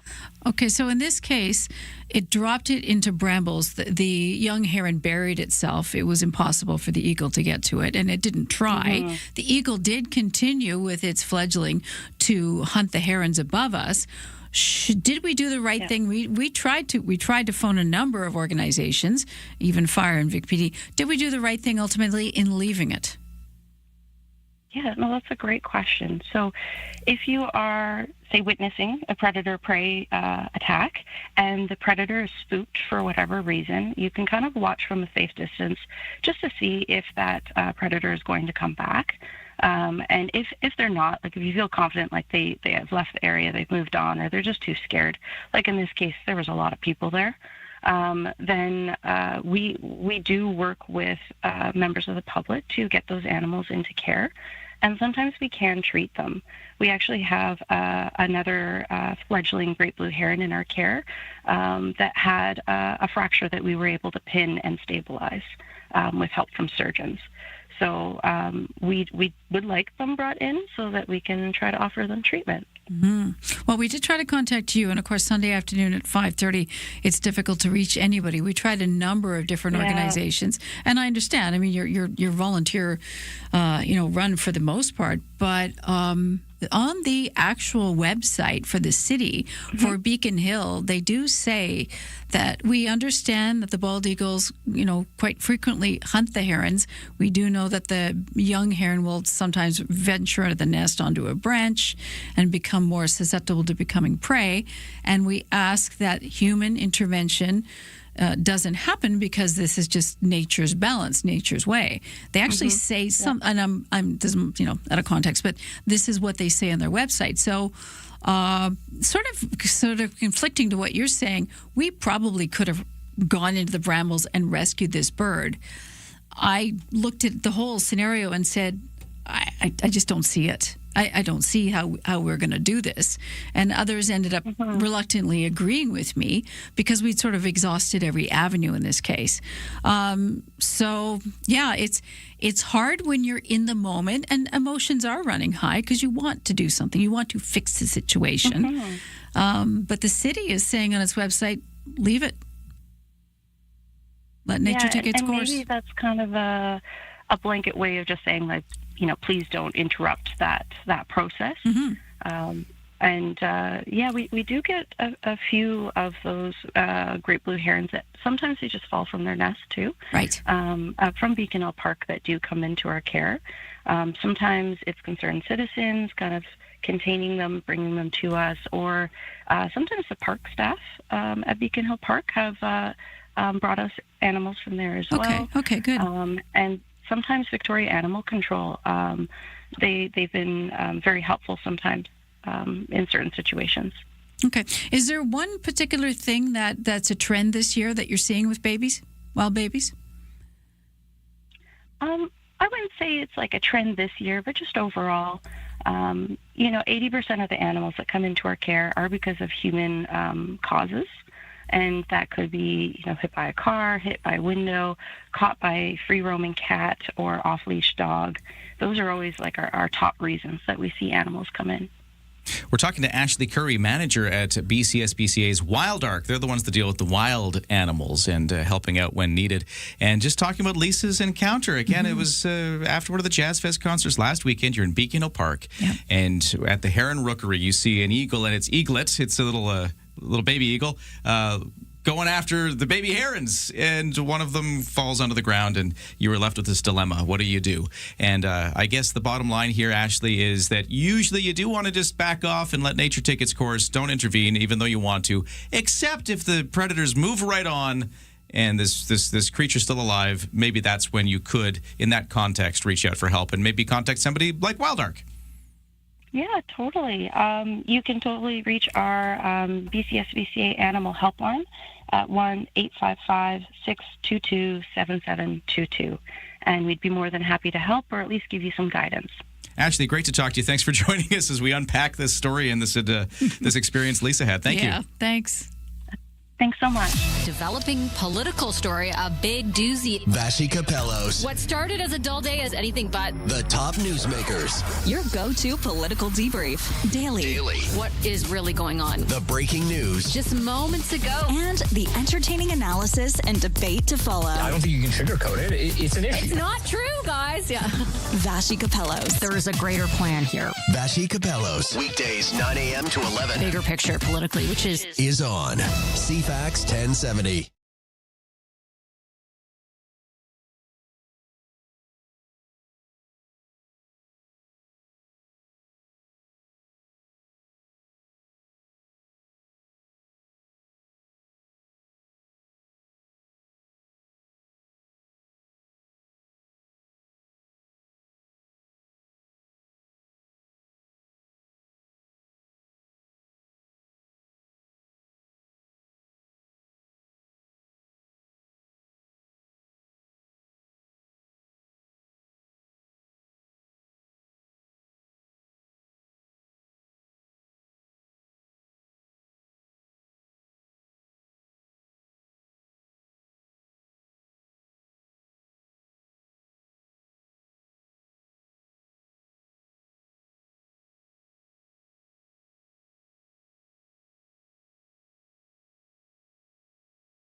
CFAX Victoria. An iHeart radio station. If it's happening, It's here. CFAX 1070. Hey, good morning. It's 7:31 on Thursday, June the 25th. We're looking at a day that is unsettled. The wind is blowing right now. It's cooling off, and we've got rain by the end of the day. We'll get you a full forecast in just a moment. Right now, the news begins. What's happening? Here's Lisa Best. We're talking referendum again. Victoria City Council discussing the idea of a non-binding referendum on amalgamation at tonight's meeting. Saanich made it official in a news release that it will conduct a non-binding vote in October. The question on the ballot, again, a simple one. Do you support Saanich and Victoria becoming one team, one municipality? Citizens Assembly has been working toward the idea. However, the BC government is opposed to a binding referendum on the issue.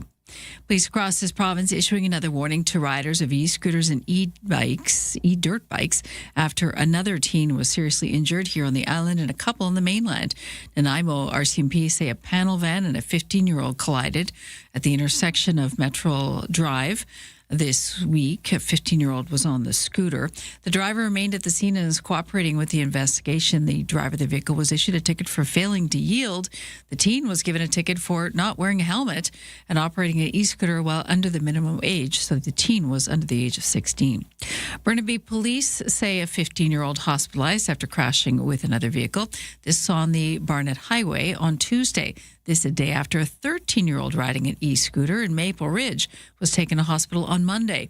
Police in Abbotsford and the Fraser Valley say two teens were caught riding e-bikes recklessly, these e-dirt bikes, on June 15th. They were clocked at 55 kilometers an hour on these vehicles before they were caught. Police say BC Children's Hospital has reported 81 e-scooter-related visits to the ER departments between April of 25 and March of this year, more than double the 37 visits reported in the previous year. A U.S. Coast Guard helicopter crew from Port Angeles helped evacuate a 33-year-old female hiker who was injured on Mount Larrabee in Washington's Mount Baker Wilderness on the weekend. The woman apparently fell 120 feet into a steep gully as she couldn't descend any further due to the extent of her injuries. The hiker was hoisted up and transported to Bellingham Airport before emergency medical services took over. A group of economists raising the alarm about what they call data quality crisis in this country. Desjardins, in a new report today, says Stats Canada reports are less reliable than usual and subject to bigger revisions. Deputy Chief Economist Randall Bartlett says he's worried collection of data could get worse as the federal government pressures the agency to find cost savings in the coming years. For me, it comes down to prioritizing, not necessarily just finding savings at Statistics Canada, but ensuring that they have adequate resources, tools, and direction to ensure that they're being efficient, but providing the best possible output that they can. The spokesperson for Stats Canada says it is normal to expect volatile data in periods of economic upheaval, but adds those fluctuations should smooth out over time. And we've lost David Clayton Thomas. What goes up must come down. According to his publicist, the singer of Blood, Sweat and Tears died at Toronto Hospital last night. David was 84. No cause of death was given. He wrote Blood, Sweat and Tears hit Spinning Wheel, which reached number 2 on Billboard Hot 100 back in 1969. That's your news to 7:35.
Your CFAX 1070 news poll question this morning: should municipally funded medical clinics be solely for the use of residents in that community? About 2/3, 65% saying yes. You can vote now at cfax1070.com or in the iHeartRadio app. And Lisa, best your news time is 7:36. Thank you, Lisa. We've got some rain on the way. Not until this afternoon where we start to see the chances of showers showing up, and then the periods of rain begin tonight and into tomorrow. Right now, it's just a mix of sun and clouds, maybe more on the cloudy side, and 16 degrees. Full forecast to come right now. Over to the CFAX 1070 Sports. Let's do some local baseball first off. The Nanaimo Night Owls beating the Victoria Harbour Cats 8-3 last night at Wilson's Group Stadium, Royal Athletic Park, tying this island series at one game apiece now after Victoria took the first game in Nanaimo. And now the series goes back to Nanaimo tonight for a final game of these three, with the thing tied up at one. Who will be the series winner? We'll find out tonight. And then after this, Victoria Harbour Cats will switch over, come back home, and host the Bellingham Bells for a weekend series starting tomorrow. In the majors, Toronto Blue Jays are going to be sending right-handed pitcher Kevin Gausman to the mound for the game tonight as they kick off a 4-game homestand against the Texas Rangers. The Blue Jays, coming up after they just finished off yesterday. They're 9.5 games back of the New York Yankees atop of the American League East, by the way, as they head into this one. Now over to the World Cup of Soccer. So it's South Africa that will face Canada on Sunday in Los Angeles in the round of 32 at the World Cup. South Africa was a surprise 1-0 winner over South Korea to finish second in Group A. Canada, of course, fell 2-1 to Switzerland in that game yesterday to rank second in Group B. So that's just the way the matchups went. It's us and South Africa, two teams that have never reached this stage of the World Cup before in their history. So kind of a fun story for both teams. Another thing that's emerging out of yesterday's Team Canada game, though, and a lot of folks might have been saying, hey, where was Alphonso Davies, the Canadian captain? Because the coach, Jesse Marsh, had been saying that yesterday's game is when we would see Alphonso Davies. Maybe he wouldn't be starting, but we're expecting to see him. But then he didn't show up. If you were watching, maybe you were wondering, hey, why didn't he come out? Well, Marsh says, after the fact, that he was just using that as a decoy to kind of throw the other team off in their strategies and planning so that maybe they would expect him and do things to counter him and then not have him. And anyways, I just thought that was an interesting explanation for why you didn't see Alphonso Davies, just trying to play head games with the other team. Maybe we see him Sunday. I don't know. We'll see. Sunday, it's South Africa, Canada, noon. That is when that game will take place. And that is your CFAX Sports to 7:39.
CFAX 1070 traffic and weather. It continues to be a much easier than usual commute from the West Shore into Victoria, where we are seeing, again, I've been taking a look at the West Shore Town Centre area of Langford, just as an example. If you're going from about there to downtown Victoria, it's only taking 25 minutes. That's way lighter than it can be on the West Shore commute. So not much in the way of traffic volume.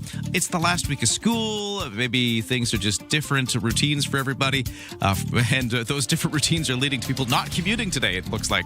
Not much happening. morning. If you see otherwise, text us at 71010. The other major routes, Pat Bay Highway, Malahat, everything's looking clear this morning. Do watch out for the ongoing full closure of Government Street from Bay Street to John. It's a 24/7 closure, both directions, even the bike lanes, some of the sidewalks, everything is just completely shut down there, and it's going to be about a month until they finish up that project. Now let's talk about the weather, because that's where all of the news is, because the weather's a lot right now. Today we're starting off with this kind of cooler wind blowing in. It's cooling things off, blowing away all that humidity from the last few days. It's bringing with it a chance of showers by this afternoon. Then tonight, periods of rain. Highs today of 21, lows tonight of 12. Then tomorrow, those periods of rain last through most of Friday, but by the later afternoon, it starts to ease up, and we clear up, and we will get rid of the rain. Although Saturday could still be cloudy with a high of 18. Sunday, a mix of sun and cloud, high of 20. Right now in Victoria, the temperatures are kind of mixed, as they often are. At the airport, at 16 degrees. That's our official Victoria temperature, but in the Oak Bay waterfront, it's 13. In fact, here at the studio in Esquimalt, also 13 degrees and just feeling a lot cooler than it has been for the last few days. On the markets, let's turn our attention there. Toronto's S&P TSX up 286 points at this hour to 35,022. The Dow leaping up 718 so far to 52,567. The Nasdaq has dropped 171 to 25,304, and the Canadian dollar at 70.4 cents US, which is up just a tiny bit from yesterday's close. The best way to start an island morning. Ryan and Lisa on CFAX 1070. Eagle versus heron. We were just talking about that story from Beacon Hill Park on Sunday. Maybe you saw this. Lisa sure did. This eagle and the eagle's eaglet. I guess maybe, teaching the youngster. Pretty much a full grown. It just didn't have the white head, but teaching it how to hunt. Which, watching it, it was pretty. It was interesting, but it was just unfortunate for the heron. Yeah, you saw it. Hunting a heron, dropping the heron into a bush. We just talked to Wild Ark about, what do you do in a situation like that? And not just the bush; it was blackberry bushes. Yeah, so with those bramble. thorns, and I have to put a shout out to Frank too, because he ended up staying. He's just a Victoria resident, but he was, kind-hearted. He stayed. He put some phone calls in. He went the distance. He was also trying to make this right, however best we could. So thank you, Frank. Yeah. Well, thanks for the story, and thanks to Wild Ark, too, for weighing in on what to do. I guess as we learned, it's complicated. It depends on the circumstance. What's the right thing to do? Complicated pretty much summed it up, yeah. This texter at 71010 has a story to add to the mix, saying, my son was walking on a trail in Vancouver and encountered two eagles in a death grip on the ground. Oh. He spooked the larger one and it flew off, but the other was gravely injured. He called rescue and the eagle was taken into care. Ultimately, the eagle was treated, and my son got to be involved in its release. Oh, cool. Very cool to be involved and in such close proximity to these impressive birds. That is impressive. That's a neat story. Thanks for sharing that. Very good. Very cool. Have you ever been to a bird release? A wild animal release of any sort? It's quite moving. I've been to fish releases, but I think that's very different. Well, the fish kind of have that flat face, not very expressive. I've been to an adult male bald eagle release, and I was actually doing an interview at the time. Yeah. So I was doing a TV story at the time, and I had to put my microphone on the person holding the raptor. Right. And the raptor, if you're watching TV, he's got his beak open. He's got his claws out.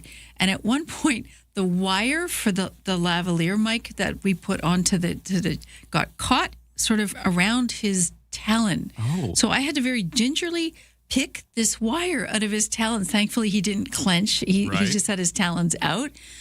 But if you've never seen an animal like that, like up close. Well, eagles are insane when you see them up close. They're so beautiful. He was just stunning. And honestly, I was looking at this animal going, you were just amazing, breathtaking. And it was actually, you see people in these videos when you watch the releases get emotional. And I felt all of that. When you call all the feels, I actually started to get emotional because it was. And you're overcome because you're like, why am I emotional about this? But it is. It's just such a moving moment to see this. So I highly recommend it because they have these quite often. If you get a chance to watch a release, do so. Even if it's from a distance, you'll still sense that. I don't know what it is. I guess it was getting one with nature is that feeling that we want more of. Yeah, maybe. get away from the screen, get with nature. Yeah. Well, thanks for the stories at 7:10:10, and Lisa as well for your encounter. Bird. It's a lot of bird news today. We've got a lot of news as well at 7:46 here at the headlines. What's going on, Lisa? News on the water, too. Dredging of Vancouver's Burrard Inlet will go ahead, making room for larger oil tankers loading up from the Trans Mountain Pipeline. The Vancouver Fraser Port Authority said it got the required federal permits for dredging along the navigation channel underneath Vancouver's Second Narrows Bridge. The work scheduled to start in September. The Port Authority says it needs to be done so that larger ships, which currently can only load about 80% to Clearly Inlet, can take on a lot more, like full capacity. Rescue teams rushing to the hardest hit areas of Venezuela, trying to free people still trapped under rubble following 2 powerful earthquakes, pretty much back to back yesterday. Acting President Delcy Rodriguez says at least 164 people have died, close to 1,000 injured in the 7.2 and 7.5 magnitude earthquakes. The U.S. and other teams, including here in Canada, are deploying rescue and search rescue teams, medical resources, and humanitarian assistance to the South American country. Caracas International Airport was cracked by the earthquake, the runways. It's going to make landings there difficult for the time being. King Charles is expected to become the first British monarch to reveal his personal tax bill. He's responding to demands for greater transparency in royal finances after months of embarrassing headlines about his disgraced younger brother, former Prince Andrew. The information will be released during Buckingham Palace's annual briefing of the sovereign grant today. Last year, the palace published a 159-page report on how it spent $115 million that it received from the Treasury. That's your news to 7:48. By the way, if you're wondering, we have not yet played a song that involves the word boots. That is coming. We're going to play a boot song at some point this morning, and if you hear that, call in at 250-386-1161, and you will win a pair of tickets if I pick your call. I'm going to pick a random call at that time, and if I pick the call that's yours, you will win Kinky Boots tickets, because Kinky Boots, the musical, is coming to Victoria Royal Theatre with opening night July 7th. So that's coming up. Right now, though, we're going to talk about international news and what's going on with Iran. So is this deal done? Is it not? What day is it? I feel like it's quieting down a little bit, but we're still kind of wondering, where is this going? And the Strait of Hormuz. Because, fighting periodically keeps breaking up between Israel and Hezbollah, which might be jeopardizing this whole thing. So where are we at? We love talking to former diplomat and guy who lives in Victoria now, Jeremy Kinsman. He's joining us next. Get ready to strut, Victoria. The Tony and Grammy Award-winning hit musical Kinky Boots is coming to the Royal Theatre this July. And CFAX 1070 wants to send you to opening night. Based on true events, Kinky Boots follows the journey of an unlikely pair who discovered that you change the world when you change your mind. Tickets are on sale now. Or you could win your way in with CFAX. Listen to Mornings with Ryan and Lisa for your chance to win. Details at cfax1070.com.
Talking birds and bird encounters. This texter at 71010 says, go visit the raptors in Duncan. It's so amazing and super up close. You can hold them. So there you go, Lisa. If you want another one of those experiences, the raptors in Duncan is an experience you can go check out. That's the text at 71010. Now I got plans for the weekend. There we go. Right on. Go have another emotional encounter with a bird, but a positive one this time. No more eagles fighting herons in Beacon Hill Park. Well, that's what raptors are raptors. Raptors should be raptors. This texter says, I was eavesdropping on a walking tour in Beacon Hill Park a couple of years ago. The tour guide said a number of dog and cat collars were found in an eagle's nest when the arborists inspected it. Ooh, there's a spicy text. Wow. Okay. Well, anyways, I'm supposed to be doing traffic and weather, but texters are letting us know about their bird encounters. Talk. There's a lot going on there. But you know what? It's worth talking about this other stuff because there is nothing to talk about in traffic. It is totally fine. There's no crashes. The volume delays are lighter than usual. Everybody away for the summer? No, well, yeah. Everybody's away or something. But they're not driving. There's no mom's taxi today, right? There's no mom taxi because school's out. For the most part. Some schools are still in. Sort of, kind of. My middle schooler's still going today. Okay. My high schooler's done. So it's sort of a mixed bag out there as school comes to an end. A lot less, it seems, right now on the roads. In the weather, though, there's lots to talk about there. Chance of showers by this afternoon, periods of rain overnight tonight and through most of Friday. But by Friday evening, the rain should be done, leaving us with a dry but cooler weekend. Cooler compared to, where we've been for the last few days, but still temperatures in the high teens or as far as about 20 degrees. Today it's going to be 21. Let's get started. Start your day informed and entertained. Ryan and Lisa, mornings on CFAX 1070. Well, with the U.S. and Iran agreement still being covered in the news, and we still are wondering where's this all going, we wanted to get an opinion on this bit of news from a former diplomat who's right here in Victoria, who we love to talk about these kind of world politics with. He's in Portugal right now. Jeremy Kinsman joining us on the line. Sir, how you doing? I'm doing fine. I'm keen to get home. I'm glad the traffic's okay in Victoria. I'll be back Sunday. Well, when you come back, it looks like the roads are clear. Not much happening. It's pretty good. Like I said, you've served diplomatic posts all over the world, so it's always fascinating to get your take on these sort of diplomatic stories in the news. And the big one we continue to follow is what's going on with the U.S. and Iran. So we've got this deal, this agreement, which is technically getting worked on, but then you got Israel and Hezbollah keep flaring up, which is, I guess calling into question all of this. So from your perspective, where are things sitting here? Take us through your thoughts on the U.S.-Iran deal and where it's at. I don't know where it's at. It's not actually a deal yet. They agreed to a memorandum of understanding, whatever that means. What it means is that, look, we can agree to some broad things. Let's put them down on paper and get to work on the others. And where the others are going, each side, the United States and Iran, they each have red lines. Iran insists on having a nuclear program, insists on their right to enrich uranium. They do have that right underneath the Non-Proliferation Treaty. In the United States, Trump began to say, no way you can enrich uranium, but he really couldn't get away with that. And what they have is uranium existed not up to weapons grade, which is 80% enrichment, but 60%, very, very close. That was really kind of buried in Trump's attack on Iran 2 Junes ago. And so the question is, what happens to that? And no one really knows what's going to happen to it. Maybe some country, Kazakhstan, as happened under the famous Iran deal under Obama, would take it and sequester it deep in the Earth's granite shell. Well, we don't know what's going to happen to that. And then we got the Strait of Hormuz. Is it open or is it not open? And so that's got to be clear. It was perfectly open before the United States did attack, and Iran's not going to give that up. They're not going to necessarily, obviously, close it, but now that they've discovered they have that leverage and it's really powerful, I think they'd like to keep it. And so those two things have to be solved in these negotiations going on in Geneva. Vice President J.D. Vance is there leading the American side, and I think these Iranian guys, because they're all guys, are pretty tough. They are tough negotiators. This took a year and a half for the Americans under the Obama administration to do. So we don't really know. And Trump's style is to say it's all great, we got a deal. And then when he hears the merest whisper that maybe there isn't a deal, he says that he's going to blow them all into smithereens. You don't exactly know what's going on, but the world's waiting with bated breath, including the Gulf states who depend actually for their national livelihoods on the export of oil through that Strait of Hormuz. They're waiting to find out. It's a war that didn't have to happen. It was unnecessary. It's unresolved, really. And I think Trump is just trying to find a way out of it, because the last thing he wants to do is put American boots on that ground. So that's how it looks. So the U.S. and Trump trying to find a way out of it. But you know who seems to not want out of it is Israel, that seems to be in a disagreement with the U.S. about trying to wrap things up at this point. They continue their fight with Hezbollah, and which is a proxy of Iran. So that's been a sticking point here. Talk about the sort of divergence of those two countries, the U.S. and Israel, who kind of went into this together, now in a disagreement over how to end it.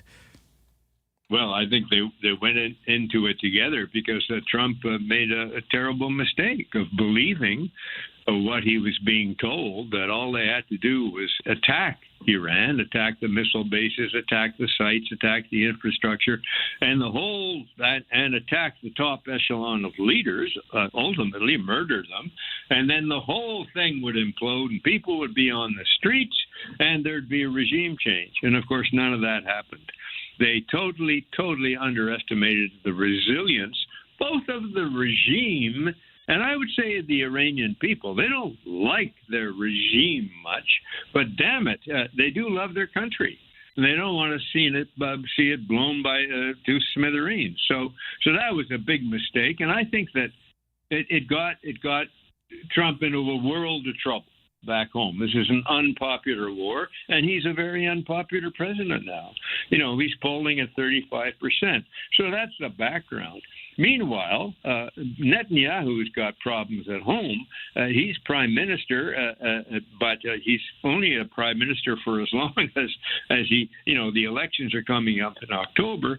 And if he loses, he has to face some charges, now about 10 years old, on corruption and this and that. But if he keeps Israel fighting, he has national unity behind his country at war. Is it a real war? Well, I don't know if it's a real war. Southern Lebanon is the heartland of Hezbollah. Hezbollah is a militia, essentially it's a Muslim militia, and that country, which is roughly half Muslim, half Catholic, and it's never actually been resolved whose half is the bigger, but they are proxies of Iran to put pressure on Israel, which is trying to put pressure on Iran, and so Iran insists that the deal with the United States that we were talking about earlier has this component part as well. And now Trump is willing to go along with that. But every time, he does, Israel gets into another skirmish, some of them quite deadly, with Lebanon, with Hezbollah, and the whole deal becomes very shaky because Iran is not going to do a deal until they have that deal too. So there you go. Question marks. Trump is very fed up. Question marks still over any kind of Iran-U.S. agreement. If you're confused out there, don't worry. That seems like it's the correct approach to this as you try to interpret what's going on. And thank you so much for weighing in and giving us a perspective. Former diplomat Jeremy Kinsman, based here in Victoria. He's in Portugal, though, right now, where we've reached him. Always appreciate you weighing in. Thank you. You bet. Good to talk. Bye.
CFAX Victoria. An iHeart radio station.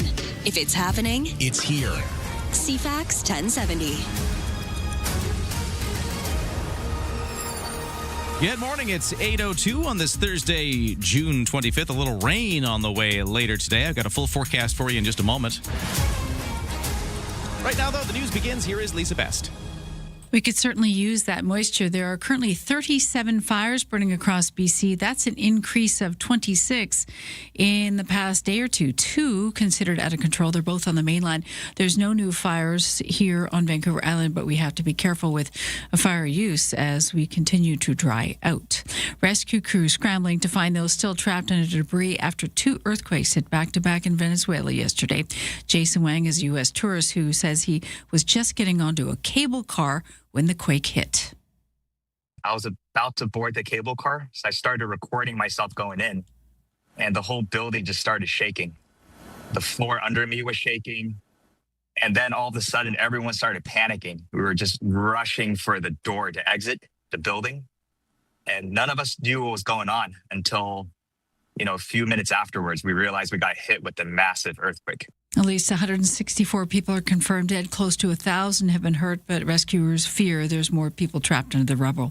More on that dramatic moment in the air on the eastern coast. We're learning about the scary moments aboard that Air Canada flight from New Jersey to Halifax, where the pilot suffered a medical emergency midair. Pilot is incapacitated. Aircraft is being flown by the co-pilot. It all started when the plane suddenly swerved. The pilot experiencing what witnesses describe as a seizure that lasted 40 minutes, though a diagnosis has not been confirmed.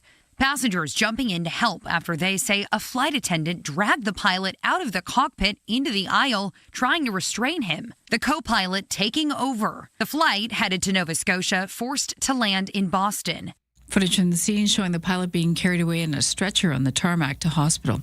A new report says wait times at emergency departments across this country are made longer by the lack of available spots in long-term care facilities and home care programs. The report by the Canadian Institute for Health Information says patients who could be discharged to rehab centers, long-term care homes, or home care end up waiting an average of 24 days in hospital inpatient units. The trickle-down effect means other patients who need to be admitted to the hospital are stuck waiting in the emergency department for a bed to become available. Half of admitted patients had waited in the ER for more than 16 hours. 8% of patients admitted to hospital became alternate level of care, meaning they no longer required acute care but couldn't be discharged because there was no appropriate follow-up care ready for them. Karen Rebo, The Canadian Press. A group of economists raising the alarm about what they call data quality crisis in this country. Desjardins says that the data that Stats Canada reports is less reliable because fewer Canadians are actually answering surveys. And the U.S. tariff dispute is skewing trade data. Deputy Chief Economist Randall Bartlett says there's consequences for policymaking here. There's a real concern that, it becomes garbage in, garbage out, that if the data quality is extremely poor, even so-called evidence-based decisions ultimately could become poor decisions because of the fact that the data that those decisions are based on is of very poor quality. The consensus estimate among economists and monetary policy makers was for the real GDP growth of roughly 1.5% annualized in the first quarter. That's your news to 8:06.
Your CFAX 1070 news poll question. We're asking, should municipally funded medical clinics be solely for the use of residents in that neighborhood? About 2/3, 65% saying yes.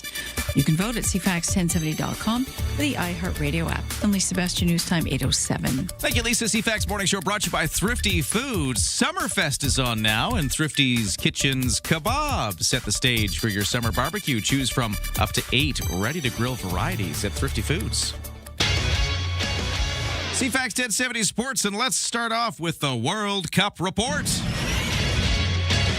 This is your TSN Radio FIFA World Cup 2026 update. I'm John Rodenberg. It was a Swiss miss for Canada's hopes of remaining at home for the knockout round of the World Cup. Switzerland scored twice early in the second half and held on to defeat Canada 2-1 to clinch first place in Group B. Promise David came off the bench to score in the 76th minute to get Canada back in it, but they could not find the equalizer. So Canada now heads to LA, where it will play South Africa Sunday afternoon in its first knockout stage game. Probably going to be an away crowd, and it'll be a little bit tougher, but we still want to electrify our country and play really well down there and go after it still. We're exactly where we want to be. We finished second in the group. We're in the knockout phase, and now let's go for it. Canadian coach Jesse Marsh says Alphonso Davies will be ready to play in that game. South Africa advanced to the knockout round for the first time ever with a 1-0 upset win over South Korea. South Africa is ranked 60th in the world, 35 places worse than the Koreans. Mexico won Group A, clinching with a 3-0 win over Czechia. Bosnia advanced with a 3-1 win over Qatar. Brazil got Neymar back and beat Scotland 3-0. Morocco got second behind Brazil in Group C by doubling Haiti 4-2.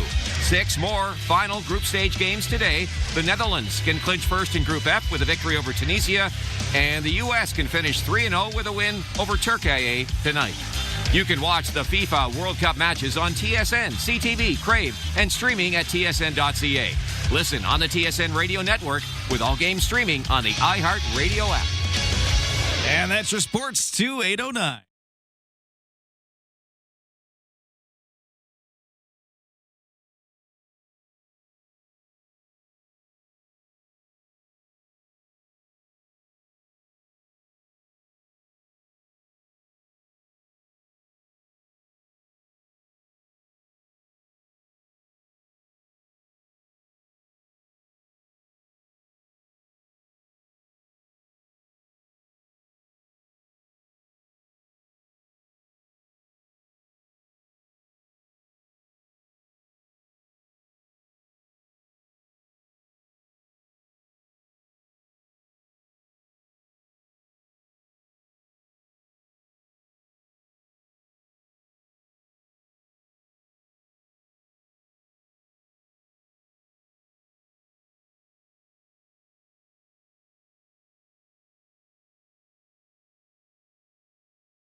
CFAX 1070 traffic and weather. Well, if you see anything out there, let me know at 7:10:10, because right now it's been a very easy commute. Lighter than usual volume delays from the West Shore. I've been talking about the kind of West Shore town center area of Langford into downtown Victoria. About a 25-minute drive this morning. It's been like that all day. That means there's not a lot of traffic out there. I mean, that can take an hour sometimes if it's really backed up. So we're looking pretty good today. If you see, though, a problem, let me know at 7:10:10. So let's shift over to the weather, where there's actually a lot to talk about. You can feel it in the air. It's a pivot day. We got this wind blowing out all the humidity that's been with us for the last few days. It's going to be a high of only about 21 degrees today, but a lot cooler by the water where that wind's blowing. And then a chance of showers arrives this afternoon, and periods of rain begin tonight. Lows down to 12 in those periods of rain. The rain will be with us for the first part of tomorrow, kind of in the morning and into the afternoon. But as we get later into the afternoon tomorrow, the rain starts to ease off. We'll end up with just a cloudy night and then a cloudy Saturday, a mix of sun and cloud for Sunday, and temperatures over Friday, Saturday, Sunday will be in the high teens, maybe up to 20 degrees.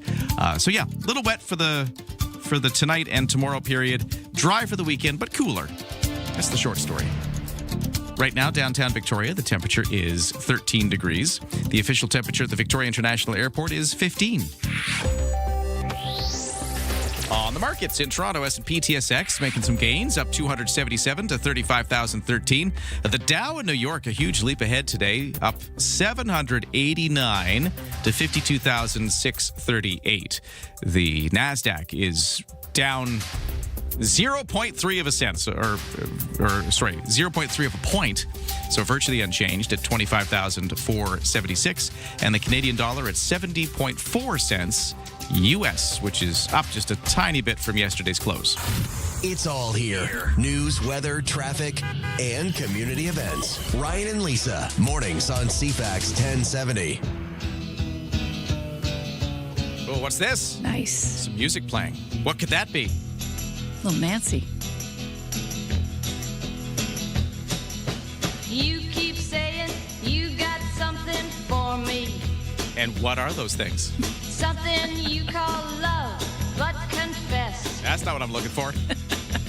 You've been a messin' where you shouldn't have been a messin'. And now someone else is getting all your best. These boots are made for walking. There it is. And that's just what they'll do. One of these days, these boots are gonna walk all over you. There's a boot song for Kinky Boots tickets. The Tony and Grammy Award-winning hit musical Kinky Boots coming to the Royal Theatre just less than a couple of weeks now. Opening night is July 7th, and then it's going to run for a few days. We want to send you to opening night with tickets right now. Call 250-386-1161, and we'll give you some tickets. But I gotta go to the phone lines first. Okay. Okay, I'm just doing this randomly. I got to feel out the number call. The I'm feng picking shui. this line. This line looked good. Okay. Who's this? It's Shirley. Shirley? How are you this morning? I'm so excited. Are you? Well, that means you must know what's going on then. You've called the right place. Great. Okay, let me just I'm Make it not official now. I'm not going to draw this out. Let's just do this. Okay. Shirley, congratulations. You have won a pair of tickets to see Kinky Boots the musical. Oh, thank you. All right. I got a question for you. Do you have a pair of those Nancy Sinatra white go-go boots? You know what? I don't. Did you ever have a pair? Maybe when I was young. Okay. Well, you dress up and you take yourself out. We're going to give you tickets. There's still time to get them before Kinky Boots the musical opening night, July 7th. Just saying, Shirley. Oh, that's great. So I don't think she's wearing the boots, but she'll Okay. be at the show. There you go. Yeah. The boots are a state of mind more so than anything. That's a good right? point. Right. Yeah, I like that. Hang on the line, Shirley. Don't go anywhere. I'm going to talk to you off the air and get your information to make sure you get your tickets. So congratulations. Yeah. And we've got another pair of tickets to give away tomorrow. So if you missed out on today, don't worry. We'll play another song that involves boots tomorrow. Start walking.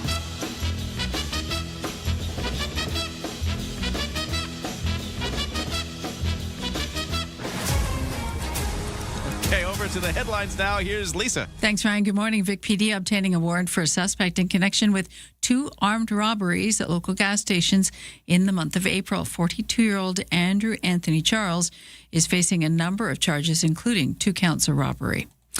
Victoria Police looking for potential witnesses or dashcam video from around the Victoria International Airport area. It was last Saturday, June 20th, between the hours of 6 and 8 a.m. They're looking for anyone who may have seen a woman waving or flagging down a passing motorist. No details beyond that have been released, but if this tweaks your memory, give Vic PD a call. A humpback whale found heavily entangled in discarded fishing gear off Vancouver Island is now swimming freely again after a coordinated rescue effort involving Canadian personnel, the military personnel, and federal fisheries officials. The whale, nicknamed Artemis, was first spotted in mid-June in the Strait of Georgia and monitored by authorities for 3 days before they finally freed it from the last of the ropes. While whale entanglements are not uncommon along our coast, each of these rescues presents very unique challenges for the crews that have to work alongside the big animals in sometimes rough water conditions. Prime Minister Mark Carney says Ottawa will be sending some amounts of humanitarian aid to support Venezuelans following the catastrophic earthquakes overnight. In a statement, Carney expresses condolences for everyone who was affected and promises to prepare and deliver some humanitarian assistance in the days and weeks ahead. Foreign Affairs Minister Anita Anand says the suffering is heartbreaking, many facing unbearable days ahead without shelter, food, and lots of uncertainty. Global Affairs Canada officials are in touch with regional partners and aid groups, and Anand says Canada will contribute humanitarian efforts as appropriate. Canada Canada and Venezuela have not formally severed relations, but Ottawa did close the Caracas embassy back in June of 2019 after Venezuela failed to renew expiring visas for their diplomats. And that is your CFAX News to 8:17. Amalgamation is in the news this week for a few reasons. Saanich, the municipality, met at their council meeting earlier this week and did decide to put a question on this year's election ballot. It'll be a non-binding question about amalgamation between Victoria and Saanich. Victoria City Council having this discussion later today, so they're discussing it. But the idea that it's non-binding is one of the big parts of this story, because the province came out and told Victoria and Saanich that the Citizens Assembly report that they did into the amalgamation issue, which emerged out of the previous time we asked this question on a ballot, didn't address everything it needed to address when it came to like the financial services and all of that stuff. Devil's in the details. Yeah. So the province says the electorate doesn't have all the details it needs yet. You can't have a binding referendum on amalgamation yet. Okay. You can do a non-binding one. So let's talk to the mayor of Saanich coming up next about how this is playing out in Saanich, what they're going to do with that, and talk about the fact that they will still ask this question. So that's coming up in just a few moments on CFAX. Stand by. And we'll also ask him what... If amalgamation were to happen, what would you call this municipality? People have had good ideas. We had some wonderful suggestions earlier today on the text line. Some people saying sanatoria, which sort of sounds like sanatorium, very could be close. The right idea. That's but kind of in the ballpark. We'll get into that next. Stand by.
CFAX Morning Show brought to you by Thrifty Foods. Summerfest is on now, and Thrifty Kitchen's kebabs set the stage for your summer barbecue. Choose from up to 8 ready-to-grill varieties at Thrifty Foods.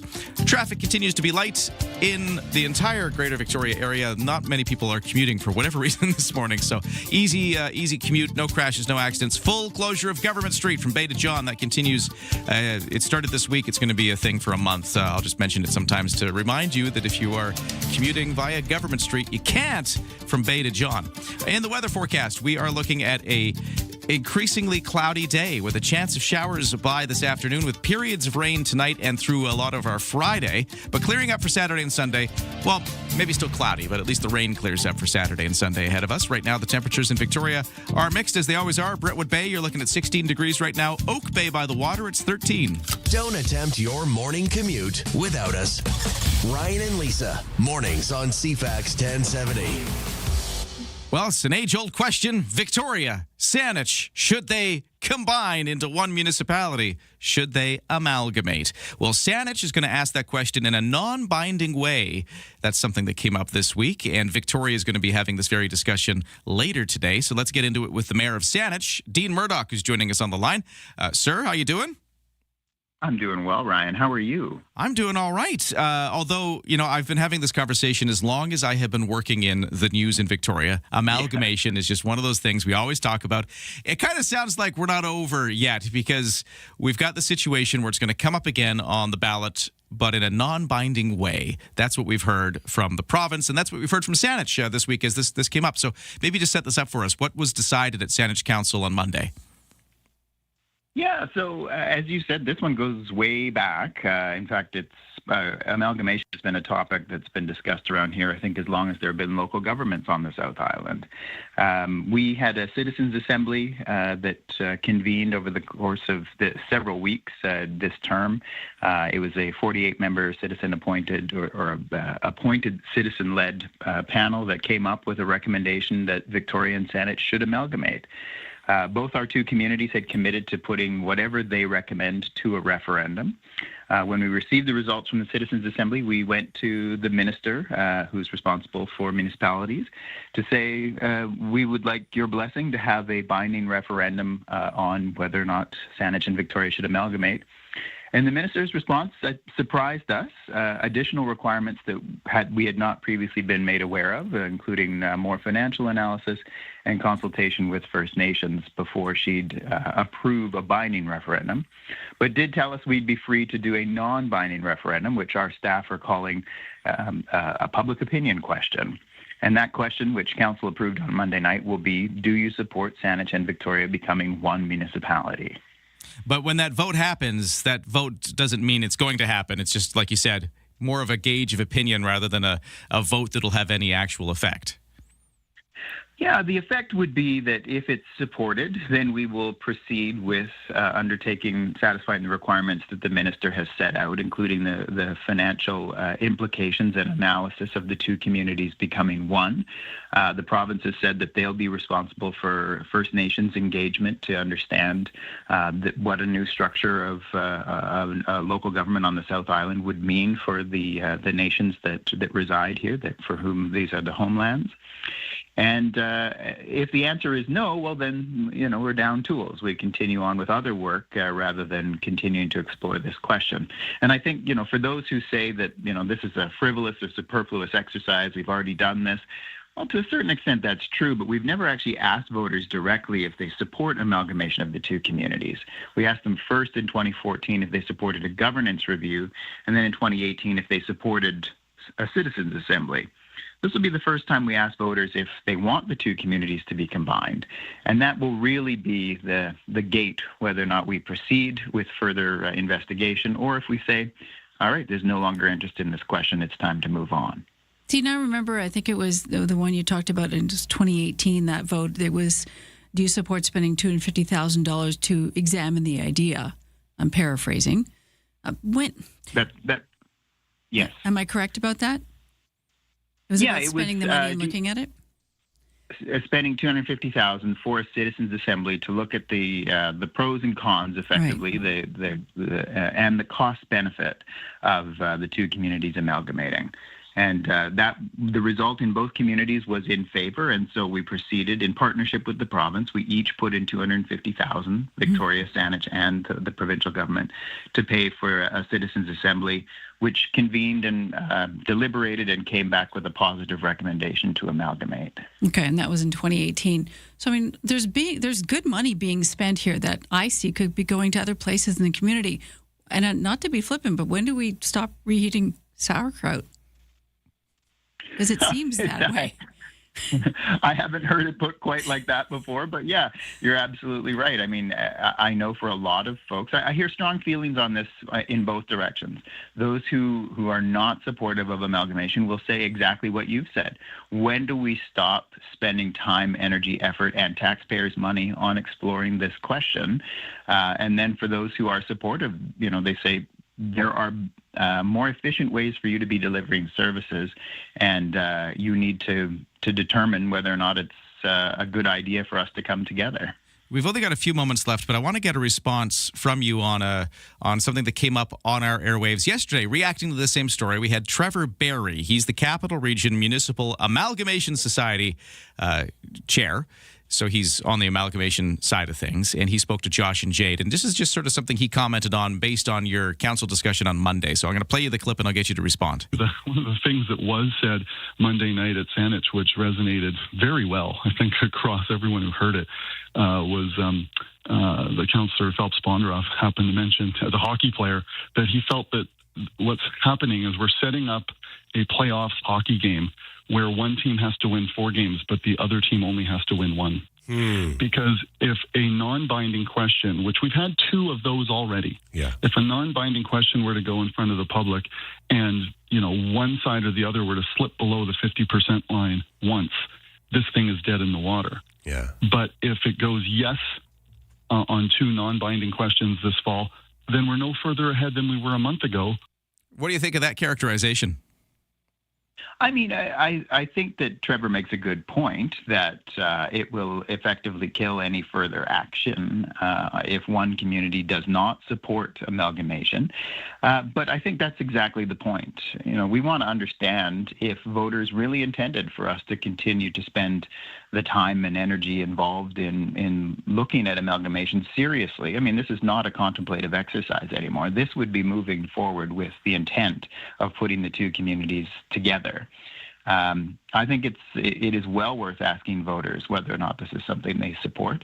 And if the answer is yes, then Trevor's right. That will mean there's more work yet to be done. If the answer is no, well, I think that resolves the question, and it's time for us to move on to other important work that local governments are responsible for. So who knows? Maybe this goes nowhere, but we'll definitely have the vote. Well, as for Saanich, at least, we'll put it on the ballot in a non-binding way. But if we were ever to get there, we would have to figure out what to call such a municipality. If Victoria and Saanich combined, it wouldn't necessarily be Victoria or Saanich. Textures this morning were letting us know that they are voting for the term or the name Sanatoria. Just want to get your thoughts on that, Mayor Dean Murdoch.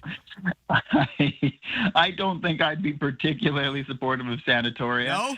It doesn't really convey the kind of beautiful message or convey the beauty of the area that we have. But, maybe at least it sounds like it's been cleaned. Yeah. Health and wellness.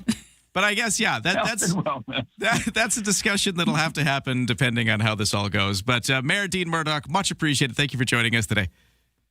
Thank you both. Appreciate your time. All right, we got to take a break. We got the 8:30 news next. Then we're going to get sports guy Steve in to talk about the World Cup results from yesterday. Where the noise stops and the conversation begins. Hey, it's Friday. Welcome to the Graham Richardson Show. The stories that shaped your week aren't just headlines. They are the moments we live through and the decisions that change what comes next. Let's take a closer look at that together. It's national conversations. From major policy shifts to the fun, unexpected trends and friends everyone will be talking about. It is intelligent, unpredictable, and completely Canadian. Stay informed. Stay ahead. The Graham Richardson Show. Friday morning at 9 a.m. right here on CFAX 1070.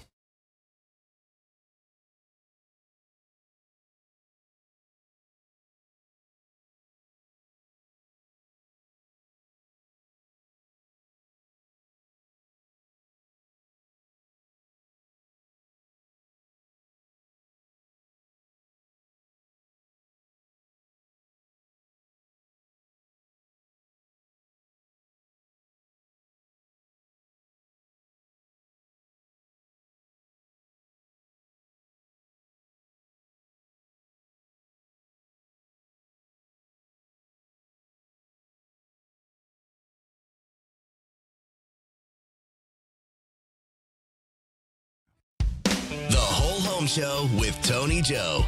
Everyone wants to know about real estate. Is the market going up or down? Time to buy or sell? How can government programs and policies affect you?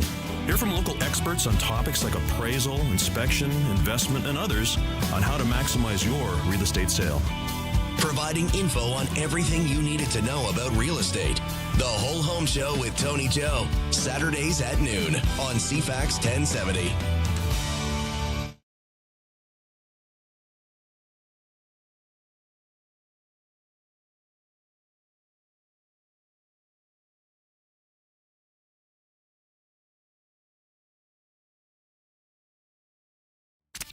CFAX Victoria. An iHeart radio station. If it's happening, It's here.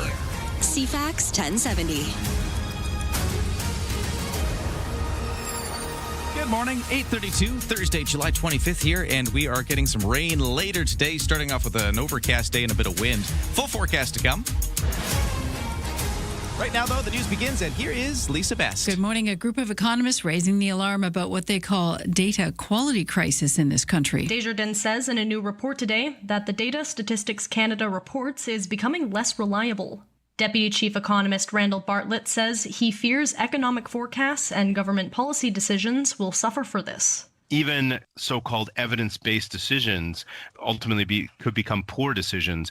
Fewer Canadians answering surveys and the U.S. tariff dispute were cited as potential reasons for inaccurate trade data.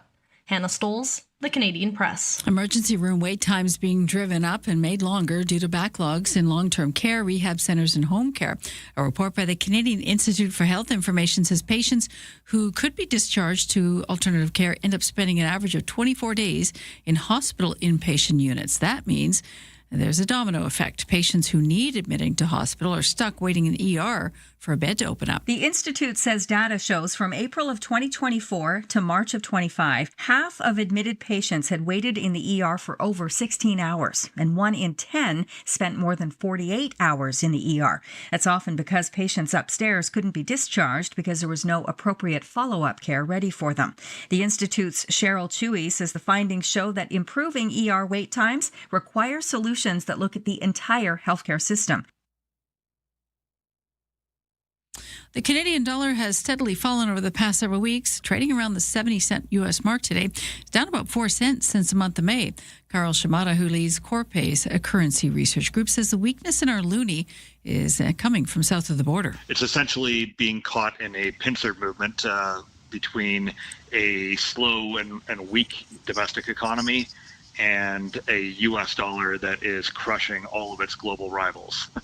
It's really both forces acting on it at the same time. Carl says the AI boom is driving more investments to the U.S. as companies turn around higher profits and the U.S. economy performs better than expected. That's all weighing heavily on our loonie. News and culture industry groups want Ottawa to take a stand on how AI systems use copyrighted content. They want the government to state it will not introduce an exemption to the law allowing the use of copyrighted content to train AI platforms. The call comes after the Liberal government released its long-awaited national AI strategy earlier this month. Questions and lawsuits have swirled for years around AI systems' unauthorized use of copyrighted content, but Ottawa's strategy failed to address the issue. The CEO of News Media Canada says that's troubling to news publishers. Diana Musina, The Canadian Press. And there could be a Taylor Swift performance coming to the Big Apple, but not the kind you think. It's been the home of the New York Knicks championship run already this year. Now there's possible signs that Madison Square Garden could be the venue for Taylor and Travis tying the knot. New York City officials tell ABC News an event company has filed a permit requesting closure of the street outside Madison Square Garden from July 2nd to July 4th, a potential sign of planning for a Swift-Kelsey wedding reportedly taking place July 3rd. The official said the permit application also requested permission for an exterior canopy that could be used to conceal comings and goings and listed the size of the event between 500 and 999 people. Might be a good choice because New Yorkers probably just don't care. That's your news, 8:36.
Our CFAX 1070 news poll question: should municipally funded medical clinics be solely for the use of the residents in that neighborhood? About 2/3, 65% saying yes. You can vote at cfax1070.com, also in the iHeartRadio app. And Lisa Best, your news time is 8:37. Thank you, Lisa. We've got rain coming later today in our weather forecast. Right now, it's clouding over. We've got some cooler winds blowing off the Juan de Fuca Strait. They've been blowing all night, blowing away all the humidity. And we're heading towards cooler and wetter conditions. We'll get you a full forecast in just a moment. But right now, over to CFAX 1070 Sports. Real quick, right off the top, just some local baseball. The Nanaimo Night Owls beating the Victoria Harbour Cats 8-3 yesterday. So that ties up this 3-game island series they're doing, with Victoria taking the first game 2 days ago. Now Night Owls have one. The series will come to an end tonight in Nanaimo. And we'll see who wins. After that, Harbour Cats will engage with the Bellingham Bells for a weekend series in Victoria. And in the majors, Toronto Blue Jays will send right-handed pitcher Kevin Gausman to the mound to kick off a 4-game homestand against the Texas Rangers. There's your baseball. Now over to the World Cup of Soccer, where Canada will face South Africa in the knockout stage at the World Cup on Sunday in Los Angeles. South Africa down South Korea 1-0 yesterday to take second in Group A. And Canada, as we know, finished second in Group B following that 2-1 loss to Switzerland in Vancouver. We still reached the knockout round. It's the first time we've ever done that. We just won't get to play at BC Place Stadium again. We go to LA instead, and there's a lot to unpack out of everything that happened yesterday. So we need Sports Guy Steve, or as we're hoping to call him today, Silver Lining Sports Guy Steve. You got it. I'm there for you, man. Oh, look, there he is. It's Steve. How you doing, Steve? Not too bad. I'm so glad you're here, because I've been wanting to talk to you all day about the sports. I've been reading the sports, and all I can think about is I need Steve to weigh in, because there's so many things. There's the fact that South Africa is the team we're going to play. Is this a good thing? I hear it might be. There's the whole Alfonso Davies not playing, and was this all a big fake out because the coach says it was? What's going on there? We have so many things to unpack. And I do have to ask Steve, is it Happy Steve or Grumpy Steve that we're finding this morning? A little grumpy. Okay, a little grumpy. All right. Yeah, Call him A, call him B. Well, we're hoping, though, to bring out Silver Linings Sports Guy Steve here.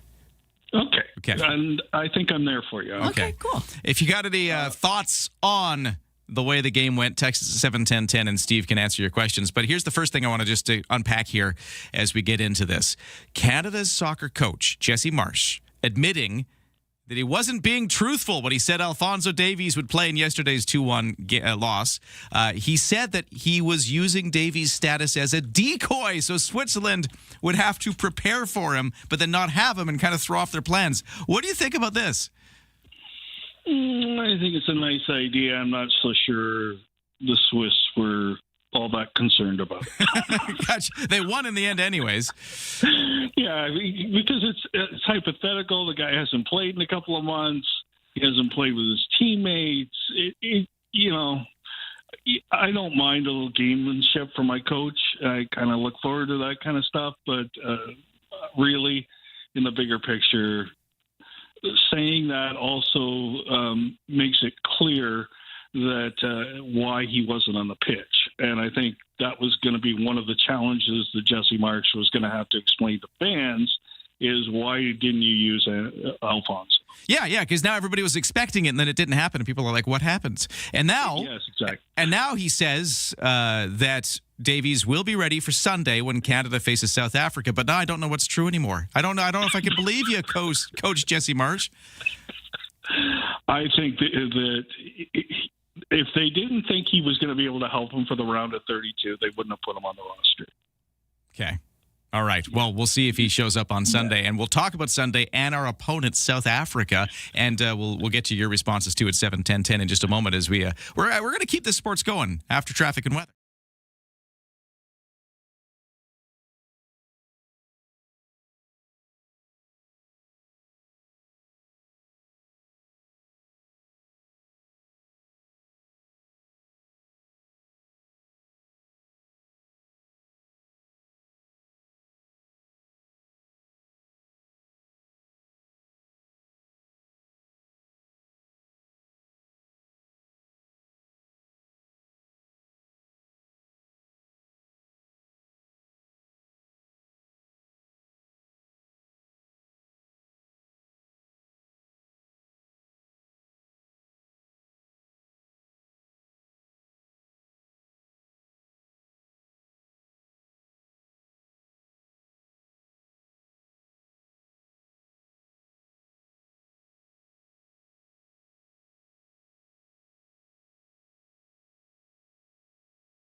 CFAX Morning Show brought to you by Bluebird Cabs. Need a cab? Download the new Bluebird Cabs app at Bluebird Cabs Ltd. They're proudly local and Canadian-owned and run since 1946. Texter at 71010 talking about how light the traffic volume is today. Texter says, good morning, Ryan and Lisa. Could traffic be lighter because school is out? Although today is technically the last day, it is kind of voluntary for a lot of students. I think you're probably onto something there, Texter, because, we're seeing much lighter than usual volume delays. Maybe people are taking the day off or you're just not driving the kids to school because school's out. It's that kind of week. It just seems easy going on the roads. Weather-wise, it's not easy going. We got clouds rolling in. Chance of showers this afternoon. Rain overnight tonight and through parts of tomorrow, with temperatures today hitting a high of 21, lows of 12 overnight. And just, generally cooling off. It does look like it dries up for the weekend, though. Oh, the markets, S&P TSX up 170 points at this hour to 34,906. The Dow, after making some humongous gains earlier, was up like 800 points to start the day. Now now up just 493. So starting to see some numbers come back down to earth for the Dow to 52,342. Canadian dollar at 70.4 cents US. CFAX Morning Show also brought to you by Coastal Heat Pumps. For a comfortable home no matter the season, big savings on your heating bill. Talk to Coastal Heat Pumps. Designed for comfort, the South Island's Elite Plus Fujitsu Air Stage dealer. To the lineup in his first offering. Touch them all, Joe. The golden goal. It's Sports Guy Steve. Oh, my goodness. What did you say? You heard me. Here's Sports Guy Steve. Just a bit outside.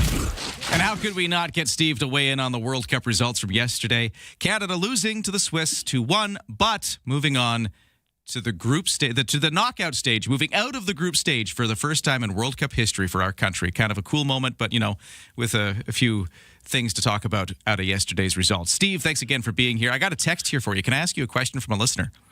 Always.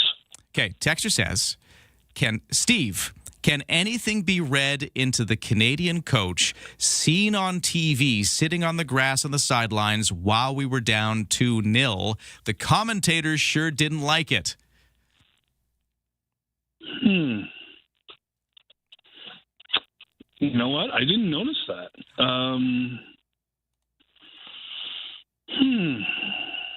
He looked very relaxed and casual, just sort of chill, hanging out while the team was down. And I think some people were like, "What are you doing?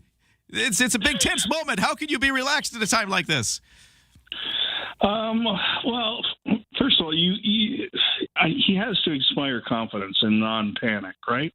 Because you're in a stadium full of 52 of the 53,000 are cheering for your team. There's some pressure on players with regard to that. I was actually really impressed with the way they came back in the last 15 minutes. So maybe I think sometimes we read too much into coaches' reactions. They usually have a motive behind the way they do things that sometimes we're not privy to, and they would never admit it to you. So not knowing what was really going through his mind there, he might have been just, like I said, I have no idea. That's my honest answer. But he might have been just trying to keep it calm for the guys. Okay, thanks for the question at 7:10:10. Next question I have for you is South Africa. So that was the thing that kind of emerged out of the later game yesterday, because after Canada lost 2-1 to the Swiss, we knew we were moving on and having to play in LA for the next game on Sunday. We knew we were going, but we didn't know who we would face. The money was on South Korea as the opponent for Canada, but it wasn't a done deal. And then, surprise, South Africa upsets South Korea 1-0 to finish second in Group A, and that books them a ticket to face Canada on Sunday. What do you make of the South Africa matchup? Is this a good matchup for us? This is good for a number of reasons. So Korea has a very good following, and of course, there are a fair number of Koreans that live in Southern California. So that stadium in Los Angeles, and we've enjoyed it to this point in Vancouver and Toronto, that stadium would have been at least 60 to 70% Korean fans. So it would have been like a home game for South Korea. Correct. Right. So now it's neutral. Now it's a lot more neutral, and probably edges towards more Canadian fans being able to get there. than it was before. So that worked out as well as it could be. And Korea is usually the better team between them and South Africa. I know they lost last night, but the rankings have Korea as one of the more of a advanced squad. So South Africa is ranked around 20. We're ranked around 30. So that's a pretty even matchup, right? I think, one of the things that was going to probably happen was the most likely opponent for Canada, if they had won last night, would have been Belgium. Now, if you give a sports fan a choice between playing South Africa in a one-game winner-takes-all and playing Belgium, which one do you think are you taking? I'm thinking we're taking South Africa. Yeah, exactly. So I think it probably worked out in some ways, but I do think we saw a great job by the fans of BC Place yesterday, trying to lift their team to victory. I thought they did a great job. In the middle of the second half, they all of a sudden had this chants going and stuff. Like the fans, you rocked it. If you went to the game, thank you. You supported your country. You made a difference. So not having that is too bad, but they could still be in the round of 16. There you go. He's sports guy Steve with a take on the World Cup and where Canada's going. Thank you so much for your time, Steve, and we'll be listening to you on the news later today. Take care. And now we got to get to the news. It's 8:49. Sorry, a little late for the news there, Lisa, but take it away. The council discussing the idea of that non-binding referendum on amalgamation at today's meeting. Saanich has made it official that it will conduct a non-binding vote in October. The question on the ballot will be, again, a simple one. Do you support Saanich and Victoria becoming one municipality? The Citizens Assembly has been working towards the idea of the province, though. As opposed to a binding referendum on the issue, they say there's questions regarding it, and the details involved have to be more specific. World leaders are reacting with offers and solidarity after two powerful earthquakes rocking Venezuela, killing at least 164 people and injuring more than 1,000. Prime Minister Mark Carney says Ottawa will be sending some amount of humanitarian aid to support Venezuelans during this time. The French President Emmanuel Macron says a team of 85 rescue workers from that country specializing in search and clearance operations are being deployed. And Brazil's president says that their country's determination to support the government of Venezuela as well in its recovery efforts moving forward. And Canada is now eligible to participate in the Eurovision Song Contest. This after CBC Radio Canada became a full member of the European Broadcasting Union. In last fall's federal budget, the government said it was looking into getting Canada into that contest. Eurovision has been running for decades, features performers from various countries, and is coordinated by the European Broadcasting Union. That's your news to 8:50. So did you hear about the CRD launching a garbage audit this month? They're going to be taking a look through the garbage they collect and trying to figure out what kind of stuff are we throwing out. Some people are like, why are you doing that? That's kind of weird. So we've reached out to the Capital Regional District to get a response. What's this all about? What are they hoping to do with it? We're going to talk about that right after traffic and weather. Stand by. From CFAX 1070. Here's what's happening around the island. Downtown Victoria is alive with free soccer-themed events, live match screenings, and more. Details at downtownvictoria.ca. Celebrate summer at the 59th Annual Saanich Strawberry Festival, Sunday, July 5th, 11 to 4 p.m. at Beaver Beach at Beaver Lake Regional Park. Get more event info at cfax1070.com. If it's happening, it's here. CFAX 1070.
CFAX traffic and weather. No crashes or accidents right now, and lighter than usual volume delays. The weather is looking like it's going to get wet today. Chance of showers this afternoon. Periods of rain tonight and through tomorrow, but drying up for the weekend. Right now, we're at 15 degrees in Victoria, heading towards a high of 21. Thanks for starting your day with us. Ryan and Lisa, mornings on CFAX 1070. Let's talk a bit more about one of the stories in the news. The CRD is launching a detailed waste audit across Vancouver Island communities. So this is taking a look at, what we throw out. Let's find out more about it. We got Melanie Tromp-Hoover, Environmental Resource Manager with the Capital Regional District, joining us on the line. Hello, how are you? Good morning, and thanks so much for having me on the air to chat. Yeah, so glad to get you here. We've had a few questions about this, so we wanted to follow up and ask, what you're doing and why are you doing it? Totally fair. The research project that's happening out in our communities right now is what we're calling a waste generator study. And what that really means is that we're taking a look at what types of material are being disposed of right at the point that they're being collected and across all streams of waste. So garbage, organics, recycling, from businesses, from households, recreation center, schools. And this is in addition to the studies that we do right at Heartland Landfill every 3 years where we look at garbage only. Okay, so you do this kind of thing at Heartland, but now at the bin level, the collection level, this is going to be happening. So what will it look like? What will people see at their bins? What people might see is a kind of unusual collection time where contractors that we've hired to do the sampling are in neighborhoods collecting material in batches, so nothing is identifiable to a direct household. They'll be out ahead of regular collection trucks, empty bins from all three streams into their vehicle, and then they bring it up to Heartland to secure site to inventory sort and then safely dispose of. So you're not like looking at one house's garbage and saying, this house threw out this. It's all kind of going into a mix, which will be unidentifiable? Absolutely. And yes, this project is not in any way about catching mistakes or finding errors or contamination. What we're trying to do is, in understanding how waste is leaving households and businesses, it's been a real missing piece of the puzzle for us at the CRD as we're working towards the goals in our solid waste management plan, which is asking us all to reduce the amount of waste that we send to landfill. We know the residents in our region, they're excellent recyclers. They donate materials all the time for reuse, and the CRD is always being asked to do more to support this work. And this study helps us do that. It's intended to get us that accurate snapshot of what's really left in waste and recycling bins after all that diversion is happening, so the CRD we can improve our programs and our services that are designed to help residents divert more. And it helps us be really specific and really intentional about the collection programs that we promote or that we partner with or that we're directly coordinating. Like, I'm just trying to get my head around what that could mean. Like, is it like, are people still throwing out kitchen scraps? Are there recycling containers that are still showing up in the garbage? Are those the kind of things you're trying to find out? Absolutely, that's part of it, where there are those, really well-established, provincial programs to collect those materials. But I think there's other pieces where there's recycling programs maybe established at the depot level that are not coming, that because they're not curbside, those materials may be ending up in garbage. So things like flexible plastic packaging, which, zipper pouches, cereal bags, wrappers, those type of things. It's our understanding textiles is maybe one of those opportunity areas that are still in household garbage in high volumes. Electronics and batteries, again, because they're not picked up directly from your house. Those are the type of materials that have recycling programs established, but maybe aren't being really well used because of accessibility to drop-off locations. Okay. So this might be a chance to say, hey, decision makers, this stuff's still getting thrown out. We need to do more. Absolutely. Okay. Gotcha. Okay, I think this makes sense. But the bottom line for people, as we talk to Melanie Tromp-Hoover, Environmental Resource Manager at the CRD, is if you see this unusual collection happening of your garbage, don't worry, you're not going to get singled out or they're not going to be calling you out for something you specifically did. Because I think that's a concern people have had. Absolutely. Yeah. And I understand that feels strange for people. Our waste is really personal to us, even when we don't want it in our homes anymore. But for the purposes of this project, no waste at all is traced to an individual household, and it is not about finding errors. It's about helping us improve the programs and services that we put together for residents so that we can throw away as little as possible. Hey, thanks for talking to us. Thank you so much for having me. Right at that time. Thanks for listening, everybody. Have a wonderful rest of your Thursday.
CFAX Victoria. An iHeart radio station.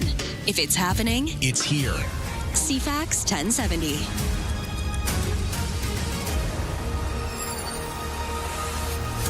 Good morning. I'm Lisa Best with your CFAX 1070 news to 9 o'clock. Police across this province issuing another warning to riders of e-scooters and e-dirt bikes after a number of teens were seriously injured this week alone. In Nanaimo, RCMP say a panel van and a 15-year-old on a scooter collided at an intersection this week. The driver remained at the scene cooperating with the investigation. The driver of the vehicle was issued a ticket for failing to yield. The teen issued a ticket for not wearing a helmet and operating an e-scooter under a minimum age. You have to be 16 and older to ride these particular vehicles. Now, Burnaby police say a 15-year-old boy hospitalized after he crashed with another vehicle on the Barnett Highway. That was Tuesday, a day after a 13-year-old on an e-scooter in Maple Ridge was taken to hospital. That was Monday. Meanwhile, police in Abbotsford and the Fraser Valley say 2 teens were caught riding an e-dirt bike, recklessly on June 15th. They clocked that e-dirt bike at 55 kilometers an hour before they caught up with the teens.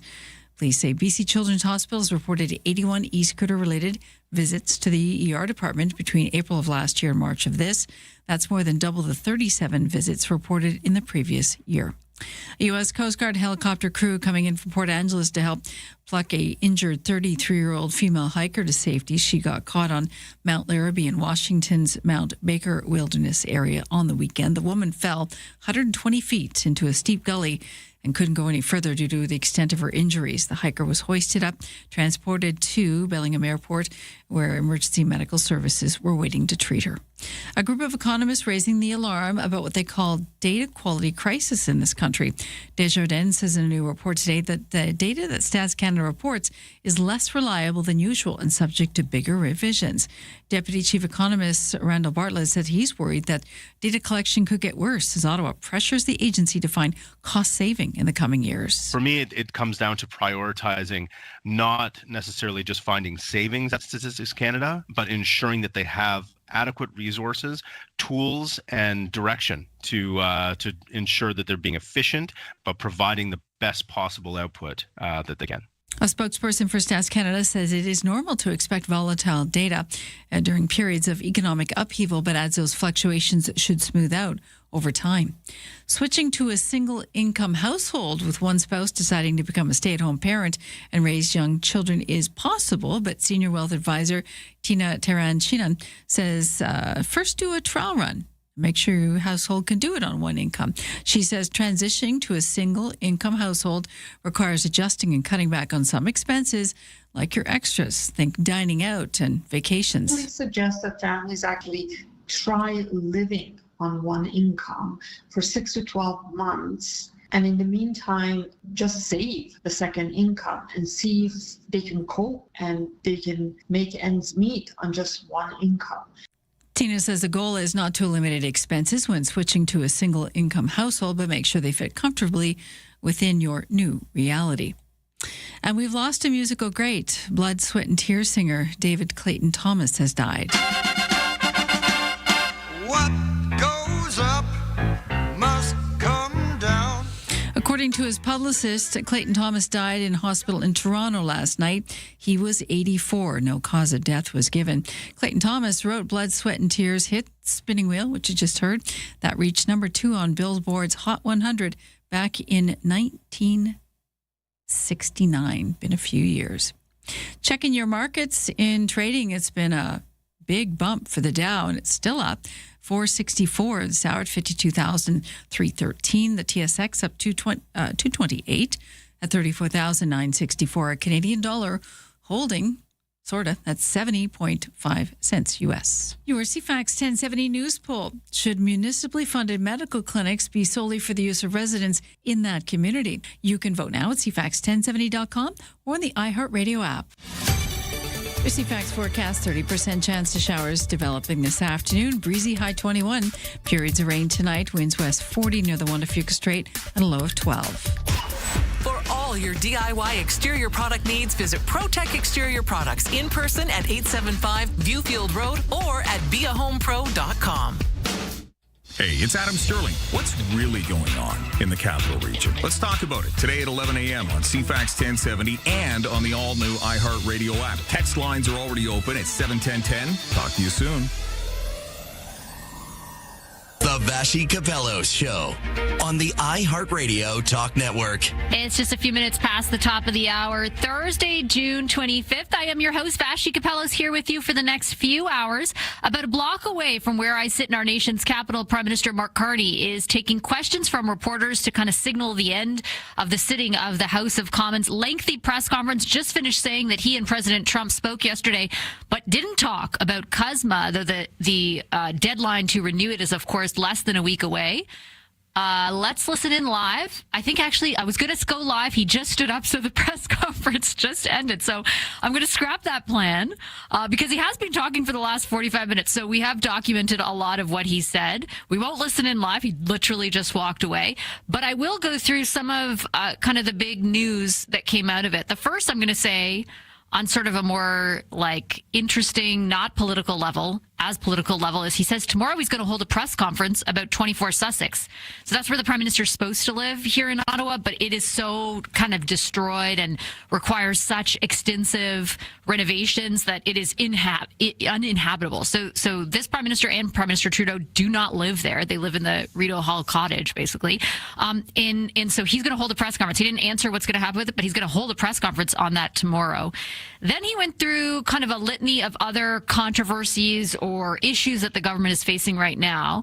And I'm going to go through some of what he said on that and fill you in basically on the news that the Prime Minister delivered. So first, on this kind of, I would categorize it as a controversy emerging out in British Columbia last week, and we've covered it this week on the program, but the Prime Minister and the Premier of British Columbia announced that they're going to buy up condos that are sitting on the market, and they were going to use them for affordable housing.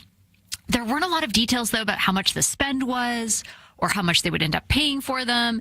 And right away came accusations from not just opposing political forces like the federal Conservatives, but kind of people in British Columbia saying, are you just helping developers with this? Basically, they're not willing to take a lower price, so you're going to use taxpayer money to give them more money. And ultimately, even if that is for a good goal, is that a good use of taxpayer money? Here is how the Prime Minister responded to questions about that. So we'd be buying distressed condos. Of course, the developer's not going to admit that they're going to have distressed condos, right? But we don't care about the developer. We care about the person, the family that can potentially move into the home. So buying them at a discount at the right time, financing, terming that out, setting up a rent-to-own structure for truly affordable housing. So the issue with the announcement was there were so few details provided that all of these questions kind of started arising. And chief among them was this idea that there's been a fundraiser that the Prime Minister had wherein a lot of developers were attending. So Marika Walsh with the Globe, full credit to her, asked, did any of those developers at that fundraiser ask you to do this? And that's the answer that he just gave, sort of what you just heard. But he also, this might be the first time I've ever heard the Prime Minister kind of admit any wrongdoing, but he admitted that they didn't do a good job with the communications around this. We haven't done a good job of, which is why one of the reasons why you're asking the question, of explaining all the economics of that. But there's an opportunity, and if it's there, we'll pursue it for the family. Okay, next subject that the Prime Minister was asked about that I think is really relevant is the Alberta referendum in the fall, and in particular, what the federal government, what he's going to do to try and urge people to make sure that they vote to stay in Canada. He said he would be going to Calgary Stampede in a few days or later, earlier into July. He said other ministers would be as well. Here's what he said about the referendum. This is a real referendum. It's not, question about a question, free option. It's a dangerous bluff. We're literally at 10 years anniversary of Brexit, and I saw firsthand what gets sold in these referenda. That everything's going to be easy. That you can keep your passport, you can keep the currency, you can stay in the country and leave it at the same time. You get all the benefits, but none of it. And you see what's happened in the United Kingdom. All right. He also said Canada is worth fighting for, and again detailed that, and that's the Prime Minister you're listening to, that he would be going to Stampede, and had just talked to Danielle Smith, the Premier of Alberta, 2 days ago. Another quick reminder, July 1st isn't just the CUSMA deadline, it's also the deadline for Alberta to submit its proposal for a pipeline to go to the West Coast. And I do anticipate there will be some announcements to that effect next week as well from everything that I'm hearing. Now, on that CUSMA deadline, our own Abigail Beeman, you'll have heard our exclusive interview with Pete Huckstra, the U.S. ambassador, on this program yesterday, put some of his comments to the Prime Minister, namely when Ambassador Huckstra said that they're nowhere near, in anticipation of that deadline next week, actually getting to a deal on CUSMA or even the framework of a deal. She asked him, is that your interpretation as well? What I have seen with the president is that you're not close to make a deal and then you make a deal. I've seen that in different cases. It doesn't mean the deals are good deals, but it means being prepared, having done the work, knowing what you want. So both things can be true. Kind of the most detailed or interesting comments I've heard from the Prime Minister in months on what's going on with CUSMA. The federal government and the Prime Minister are notoriously tight-lipped about how everything is going, or what even might be the eventuality on July 1st or thereafter, what's going to happen with the deal. We know that they want the deal to stick around, but we really don't know much else. So the fact that he said kind of that you think, you don't have a deal and then you'll all of a sudden do, and that ultimately the president kind of makes that happen, I think is newsworthy and very interesting. We're going to talk about some of all of that with our daily debrief panel. Some of all of that. That's a weird thing to say. We're going to talk about all of it, all the news out of the Prime Minister with our daily debrief panel at the top of the next hour. Aside from politics, of course, everyone in this country is talking about and watching soccer. Claire Hanna is a reporter for TSN. I'm getting her twice in a week. I don't know what I did to deserve this, Claire. I'm so happy to have you on. Okay, let's try to up it, too. I'll try to make myself more available if Canada continues to advance. I know, so exciting. Tell me, what's your read on the situation right now? Okay, a little disappointed because Canada, they had a chance to get first in their group last night against Switzerland. They came so close. And Vashi, if they had collected first place in their group, they would have been staying in Vancouver for the round of 32. Huge home field advantage. But they got second, so they still move on to the round of 32. And that's historical. They've never done that. Until this World Cup, Canada had never even won a match. So they're already making history. And last night, they found out who their opponent is going to be, and that's going to be South Africa. Yes, but they're as you say, like, they're not going to play in Vancouver, right? They've got to play in LA. No, they're playing in LA, but I want to say there's kind of I'm hesitant to say a silver lining at playing South Africa. I think that many people thought that the second team in Group A, who is going to be Canada's opponent, was going to be either Czechia or South Korea, which are two really good opponents.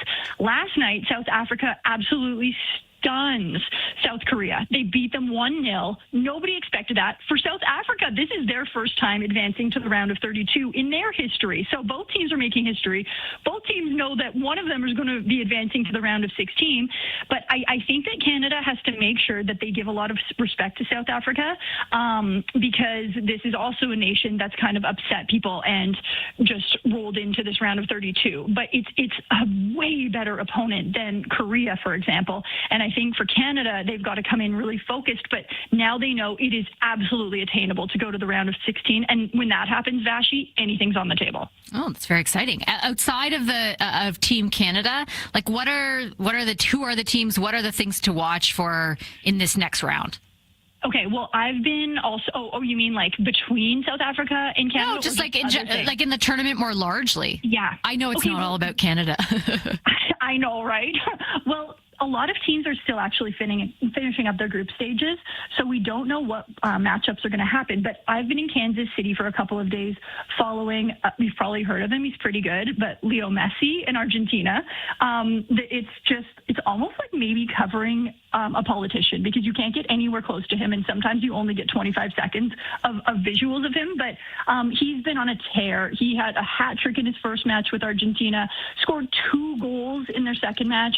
Right now, he's kind of one of the contenders for what's called the Golden Boot, whoever gets the most goals at the World Cup. But Argentina would have to advance really far. But right now, they're the number one team in the world. But it's pretty incredible that he's doing this. He's 40 years old. This is not a young pup, I love it. That's something I'm watching too. Okay, Claire, thanks so much. I appreciate it. That's Claire Hanna. She's a reporter for TSN. We'll take a quick break, and we're up with the Transport Minister, Steve McKinnon, next.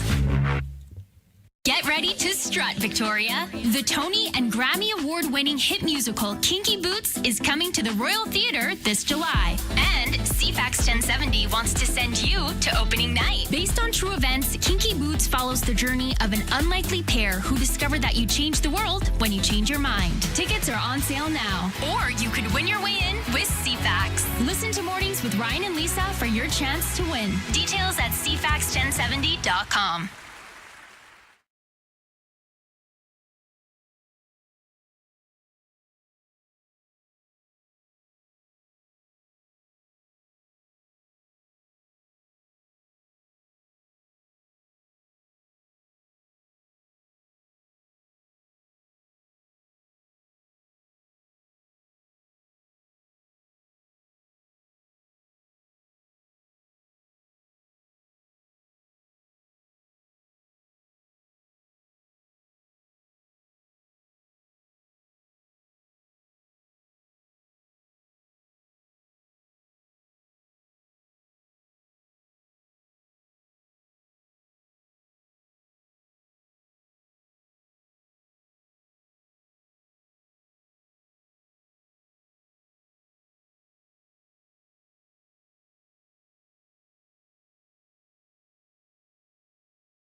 The Vashi Capello Show on the iHeartRadio Talk Network.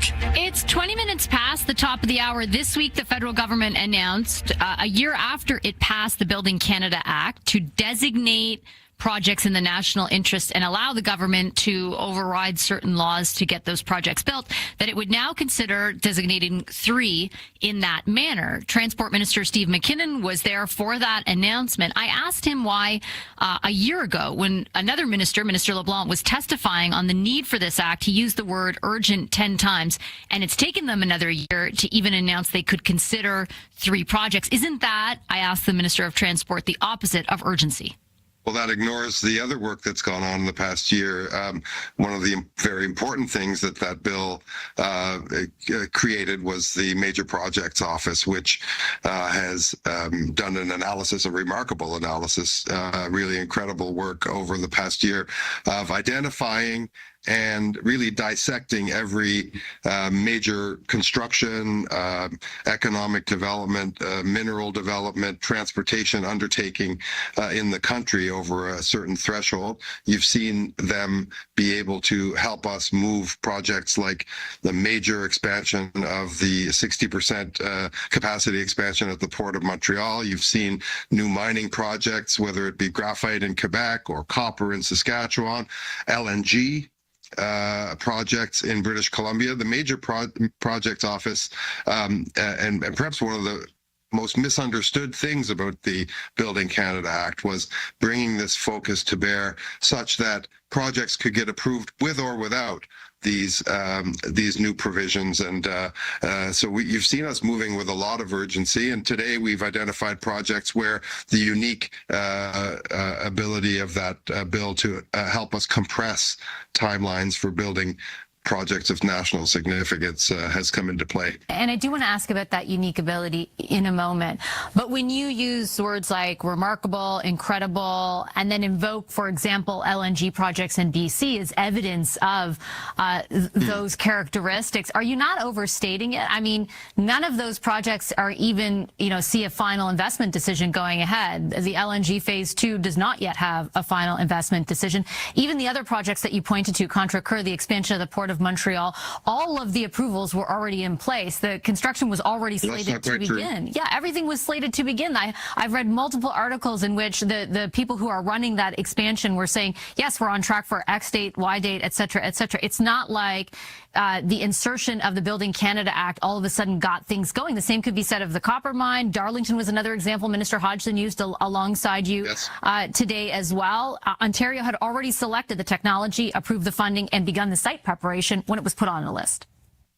Right, but there remained in all of those cases necessary federal approvals or essentially the need to concentrate federal efforts to get them over the finish line. In the case of Contrecoeur, there were, yes, approvals for some of the water works granted, but some approvals remain outstanding. And so what I would just simply say is don't sell short the creation and the work of the Major Projects Office in getting us on those and dozens of other projects, getting us to a place where the federal government understands very clearly what is required to help advance major economic opportunity for the country and to move forward on it quickly. Yeah, and I'm not trying to undersell it, but I am contrasting it with the way in which your government once again framed, for example, the need for Building Canada, right? Urgent is the word that the minister at the time used on multiple occasions. The quote from the Prime Minister in March of 2025, "It is high time to build things that we never imagined and to build them at a speed that we have never seen." What evidence is, but what is that? What is happening that we have never seen, to be blunt? Well, it remains urgent. And all of these projects, variously, Vashi, we get asked about moving too quickly, going too quickly through review or other processes for projects, high-speed rail, for example, or not moving quickly enough. What I would suggest is that we've found a model where we take what used to be successive approvals, so all kinds of different federal permits required for a given project, navigable waterways, fisheries, species at risk, and instead of dealing with those sequentially, and engaging with communities and consulting Indigenous peoples, as we must sequentially, we now have under this formula a way of doing that all at the same time. It's better for communities. They don't have to engage on the navigable waterways permit and then 5 months or even 5 years later on another regulatory issue. We're able to work closely with communities on all sorts of these reviews, compress the timetables, not overlook any of our environmental or Indigenous commitments, but move with urgency on all of these projects. Now, not all of them will require the powers under the Building Canada Act, but the Major Projects Office was always the major feature of that act, and the ability of this government to apply very, very specialized resources to the completion and permitting of projects. I'm not sure it's fair to say it was the major feature when your government was pitching it as something that had, again, that urgency behind it. The focus of the debate, the focus, for example, of all of that testimony I read today from the minister was very much on, like, what is new about this and what will that act allow you to bypass that would not have been the case otherwise. And again, I'll point to the evidence that it took a year, and you're not even saying you're going to use it in these cases. You're simply making an announcement that you're going to consider it. Does that fairly feel urgent to you? Well, we're announcing, as the Act requires, that we consult affected communities, Indigenous communities, about the application of the Act. That is necessarily a very, very short process. So that process should conclude within a couple of months, and then the final decision about listing these projects will be made. I do want to say once again, though, Vashi, the speed at which the government is now considering moving on and applying this solution to a variety of projects across the country, with or without the application of the powers in the Building Canada Act, has been very, very impressive, and you should expect a lot more developments on that. What delineates the choice or the consideration of the use of the Building Canada Act? Like, when you look at a project, why is it these projects, these three, that might require its application? And is it the fact that there is, in a couple of the cases, 2 of the 3 projects, already significant opposition that's been voiced? Well, there's also obviously significant support, and I would actually argue that it is the significant support that in one way motivated the decision to move on these projects quickly. There is a new impetus here in the North with respect to Arctic sovereignty, creating economic opportunity for the people who live in Northern Canada and engaging with Indigenous communities, and then apply all of that, of course, to the Department of National Defence and the Canadian Armed Forces and their emerging operating requirements in the context of our commitment to our Arctic sovereignty. So these are projects that automatically become projects of national significance. The Mackenzie Valley Highway is, of course, a gateway to the Arctic Ocean, a land gateway to the Arctic Ocean. The Grays Bay Port is a water gateway, both a commercial one and a defense-related piece of infrastructure, so incredibly significant. And as for the nuclear waste facility, Vashi, you and I weren't born, and we were discussing this project. So it's come a long, long way. Technology has obviously improved. Community engagement has come to the point where it's important that we move on with this project in the spirit of the many other nuclear policies that we've announced this week. That's Federal Transport Minister Steve McKinnon. We are going to talk a little bit more about the Prime Minister coming up next. He just delivered a year-end press conference, pretty long, almost an hour. Lots of news coming out of that. Top of the pile is news that we got from our own Abigail Beeman, who will be with me in just a few moments. She asked him about what Pete Huckstra said, the U.S. ambassador, on this show. Hear the Prime Minister's response and Abigail's analysis next.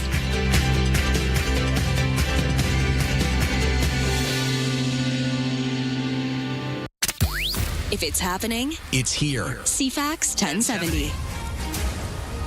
Good morning. I'm Lisa Best with your CFAX 1070 News to 9:30. The Supreme Court of Canada says it will not hear the appeal of a former BC lawyer contesting a $30 million U.S. judgment for allegedly masterminding a transnational securities fraud. The top court's decision comes years after the U.S. Securities and Exchange Commission obtained a default judgment against West Vancouver Frederick Sharp for the purported stock fraud. The U.S. Attorney's Office for the District of Massachusetts said in 2021 that Sharp and others allegedly executed a sophisticated global con that bilked investors out of tens of millions of dollars. 2 years ago, the BC Supreme Court granted judgment recognizing and enforcing a Massachusetts court order requiring Sharp to repay the alleged profits. The BC Court of Appeal dismissed Sharp's appeal last year. Prime Minister Mark Carney speaking today. He shared that he spoke with the U.S. President about efforts to protect the Arctic ahead of their attendance at the NATO summit in Turkey next month. Carney says Trump called him yesterday for a long discussion. We're building out our infrastructure in the Arctic, assuming full sovereignty in all senses of the word in Arctic, and very importantly, working with other NATO allies in a more detailed cooperation. Is one of the things I raised yesterday. So with the Nordics, with the UK, with France, with Germany, in terms of the overall Arctic security. Canada held a wide-ranging news conference in Ottawa last hour. Carney, that is, held it to mark last week's end to the parliamentary sitting. Apparently tomorrow he's holding a press conference about the status of Rideau Hall in Ottawa. Venezuela are searching for survivors beneath the collapsed buildings while rescue teams are racing to go to the hardest hit areas following two powerful earthquakes, both over 7 in magnitude. The 7.2, 7.5 shakers rocked northern Venezuela. At least 164 people are dead. More than 900 are injured and many more are missing. A spokesperson for the International Federation of Red Cross says even with their teams affected, some colleagues are losing their homes. So they have no homes to go back to at this point. Canada in training in Vancouver today as it turns its attention to Sunday now in Los Angeles. Round 30 of 32 match against South Africa. Questions about Captain Alfonso Davis' availability persist. The coach Jesse March admits he dressed the injured star as a decoy for yesterday's game. Your CFAX forecast 30% chance of showers this afternoon, high 21. Periods of rain tonight, west winds 40 near the Juan de Fuca Strait, a low of 12 tonight.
Minutes before the top of the hour, Thursday, June 25th, the parliamentary sitting is all done. And the Prime Minister today went to the press gallery and held a press conference to talk about this year and this sitting in particular and take questions from reporters. He did so on a wide array of subjects, including from my next guest. Abigail Beeman is a CTV National News correspondent.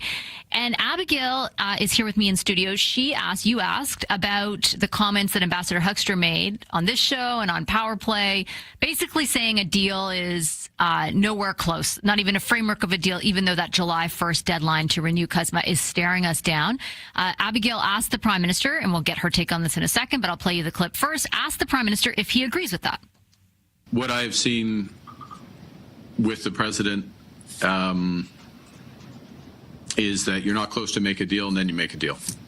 I've seen that in different cases. It doesn't mean the deals are good deals, but it means being prepared, having done the work, knowing what you want. So both things can be true. Hi, Abigail. Hi. So the first thing I noted earlier was we never really actually get answers that say much on Canada-US. They're very notoriously, especially the Prime Minister, tight-lipped about all of that. It was interesting the way that he said oh, you don't have a deal and then you do all of a sudden. It was sort of actually conceding that the ambassador in some ways is right insofar as it's going to be Trump and him that make that happen. Well, exactly. For this government, I think that the Prime Minister was saying a lot, and it was interesting to hear him make that point because that's a point we hear from many other people around the Prime Minister, but I haven't heard him be so direct before. And to say that sort of both things can be true with the ambassador saying nowhere close to a deal and something could turn the corner and change was interesting too. But we didn't get sort of any substantive clarity as to whether the U.S. has any clarity as to whether they want a CUSMA deal or what happens next. I thought it was interesting that when the Prime Minister was first asked about his call with Donald Trump, he said that the president called him and he talked about it being a constructive, lengthy conversation. Hegseth was on the call as well, and he really focused on the situation in the Middle East, and he talked about structural discussions that they had for both near and long-term goals there, and that those were obviously under wraps and he wasn't going to share more details.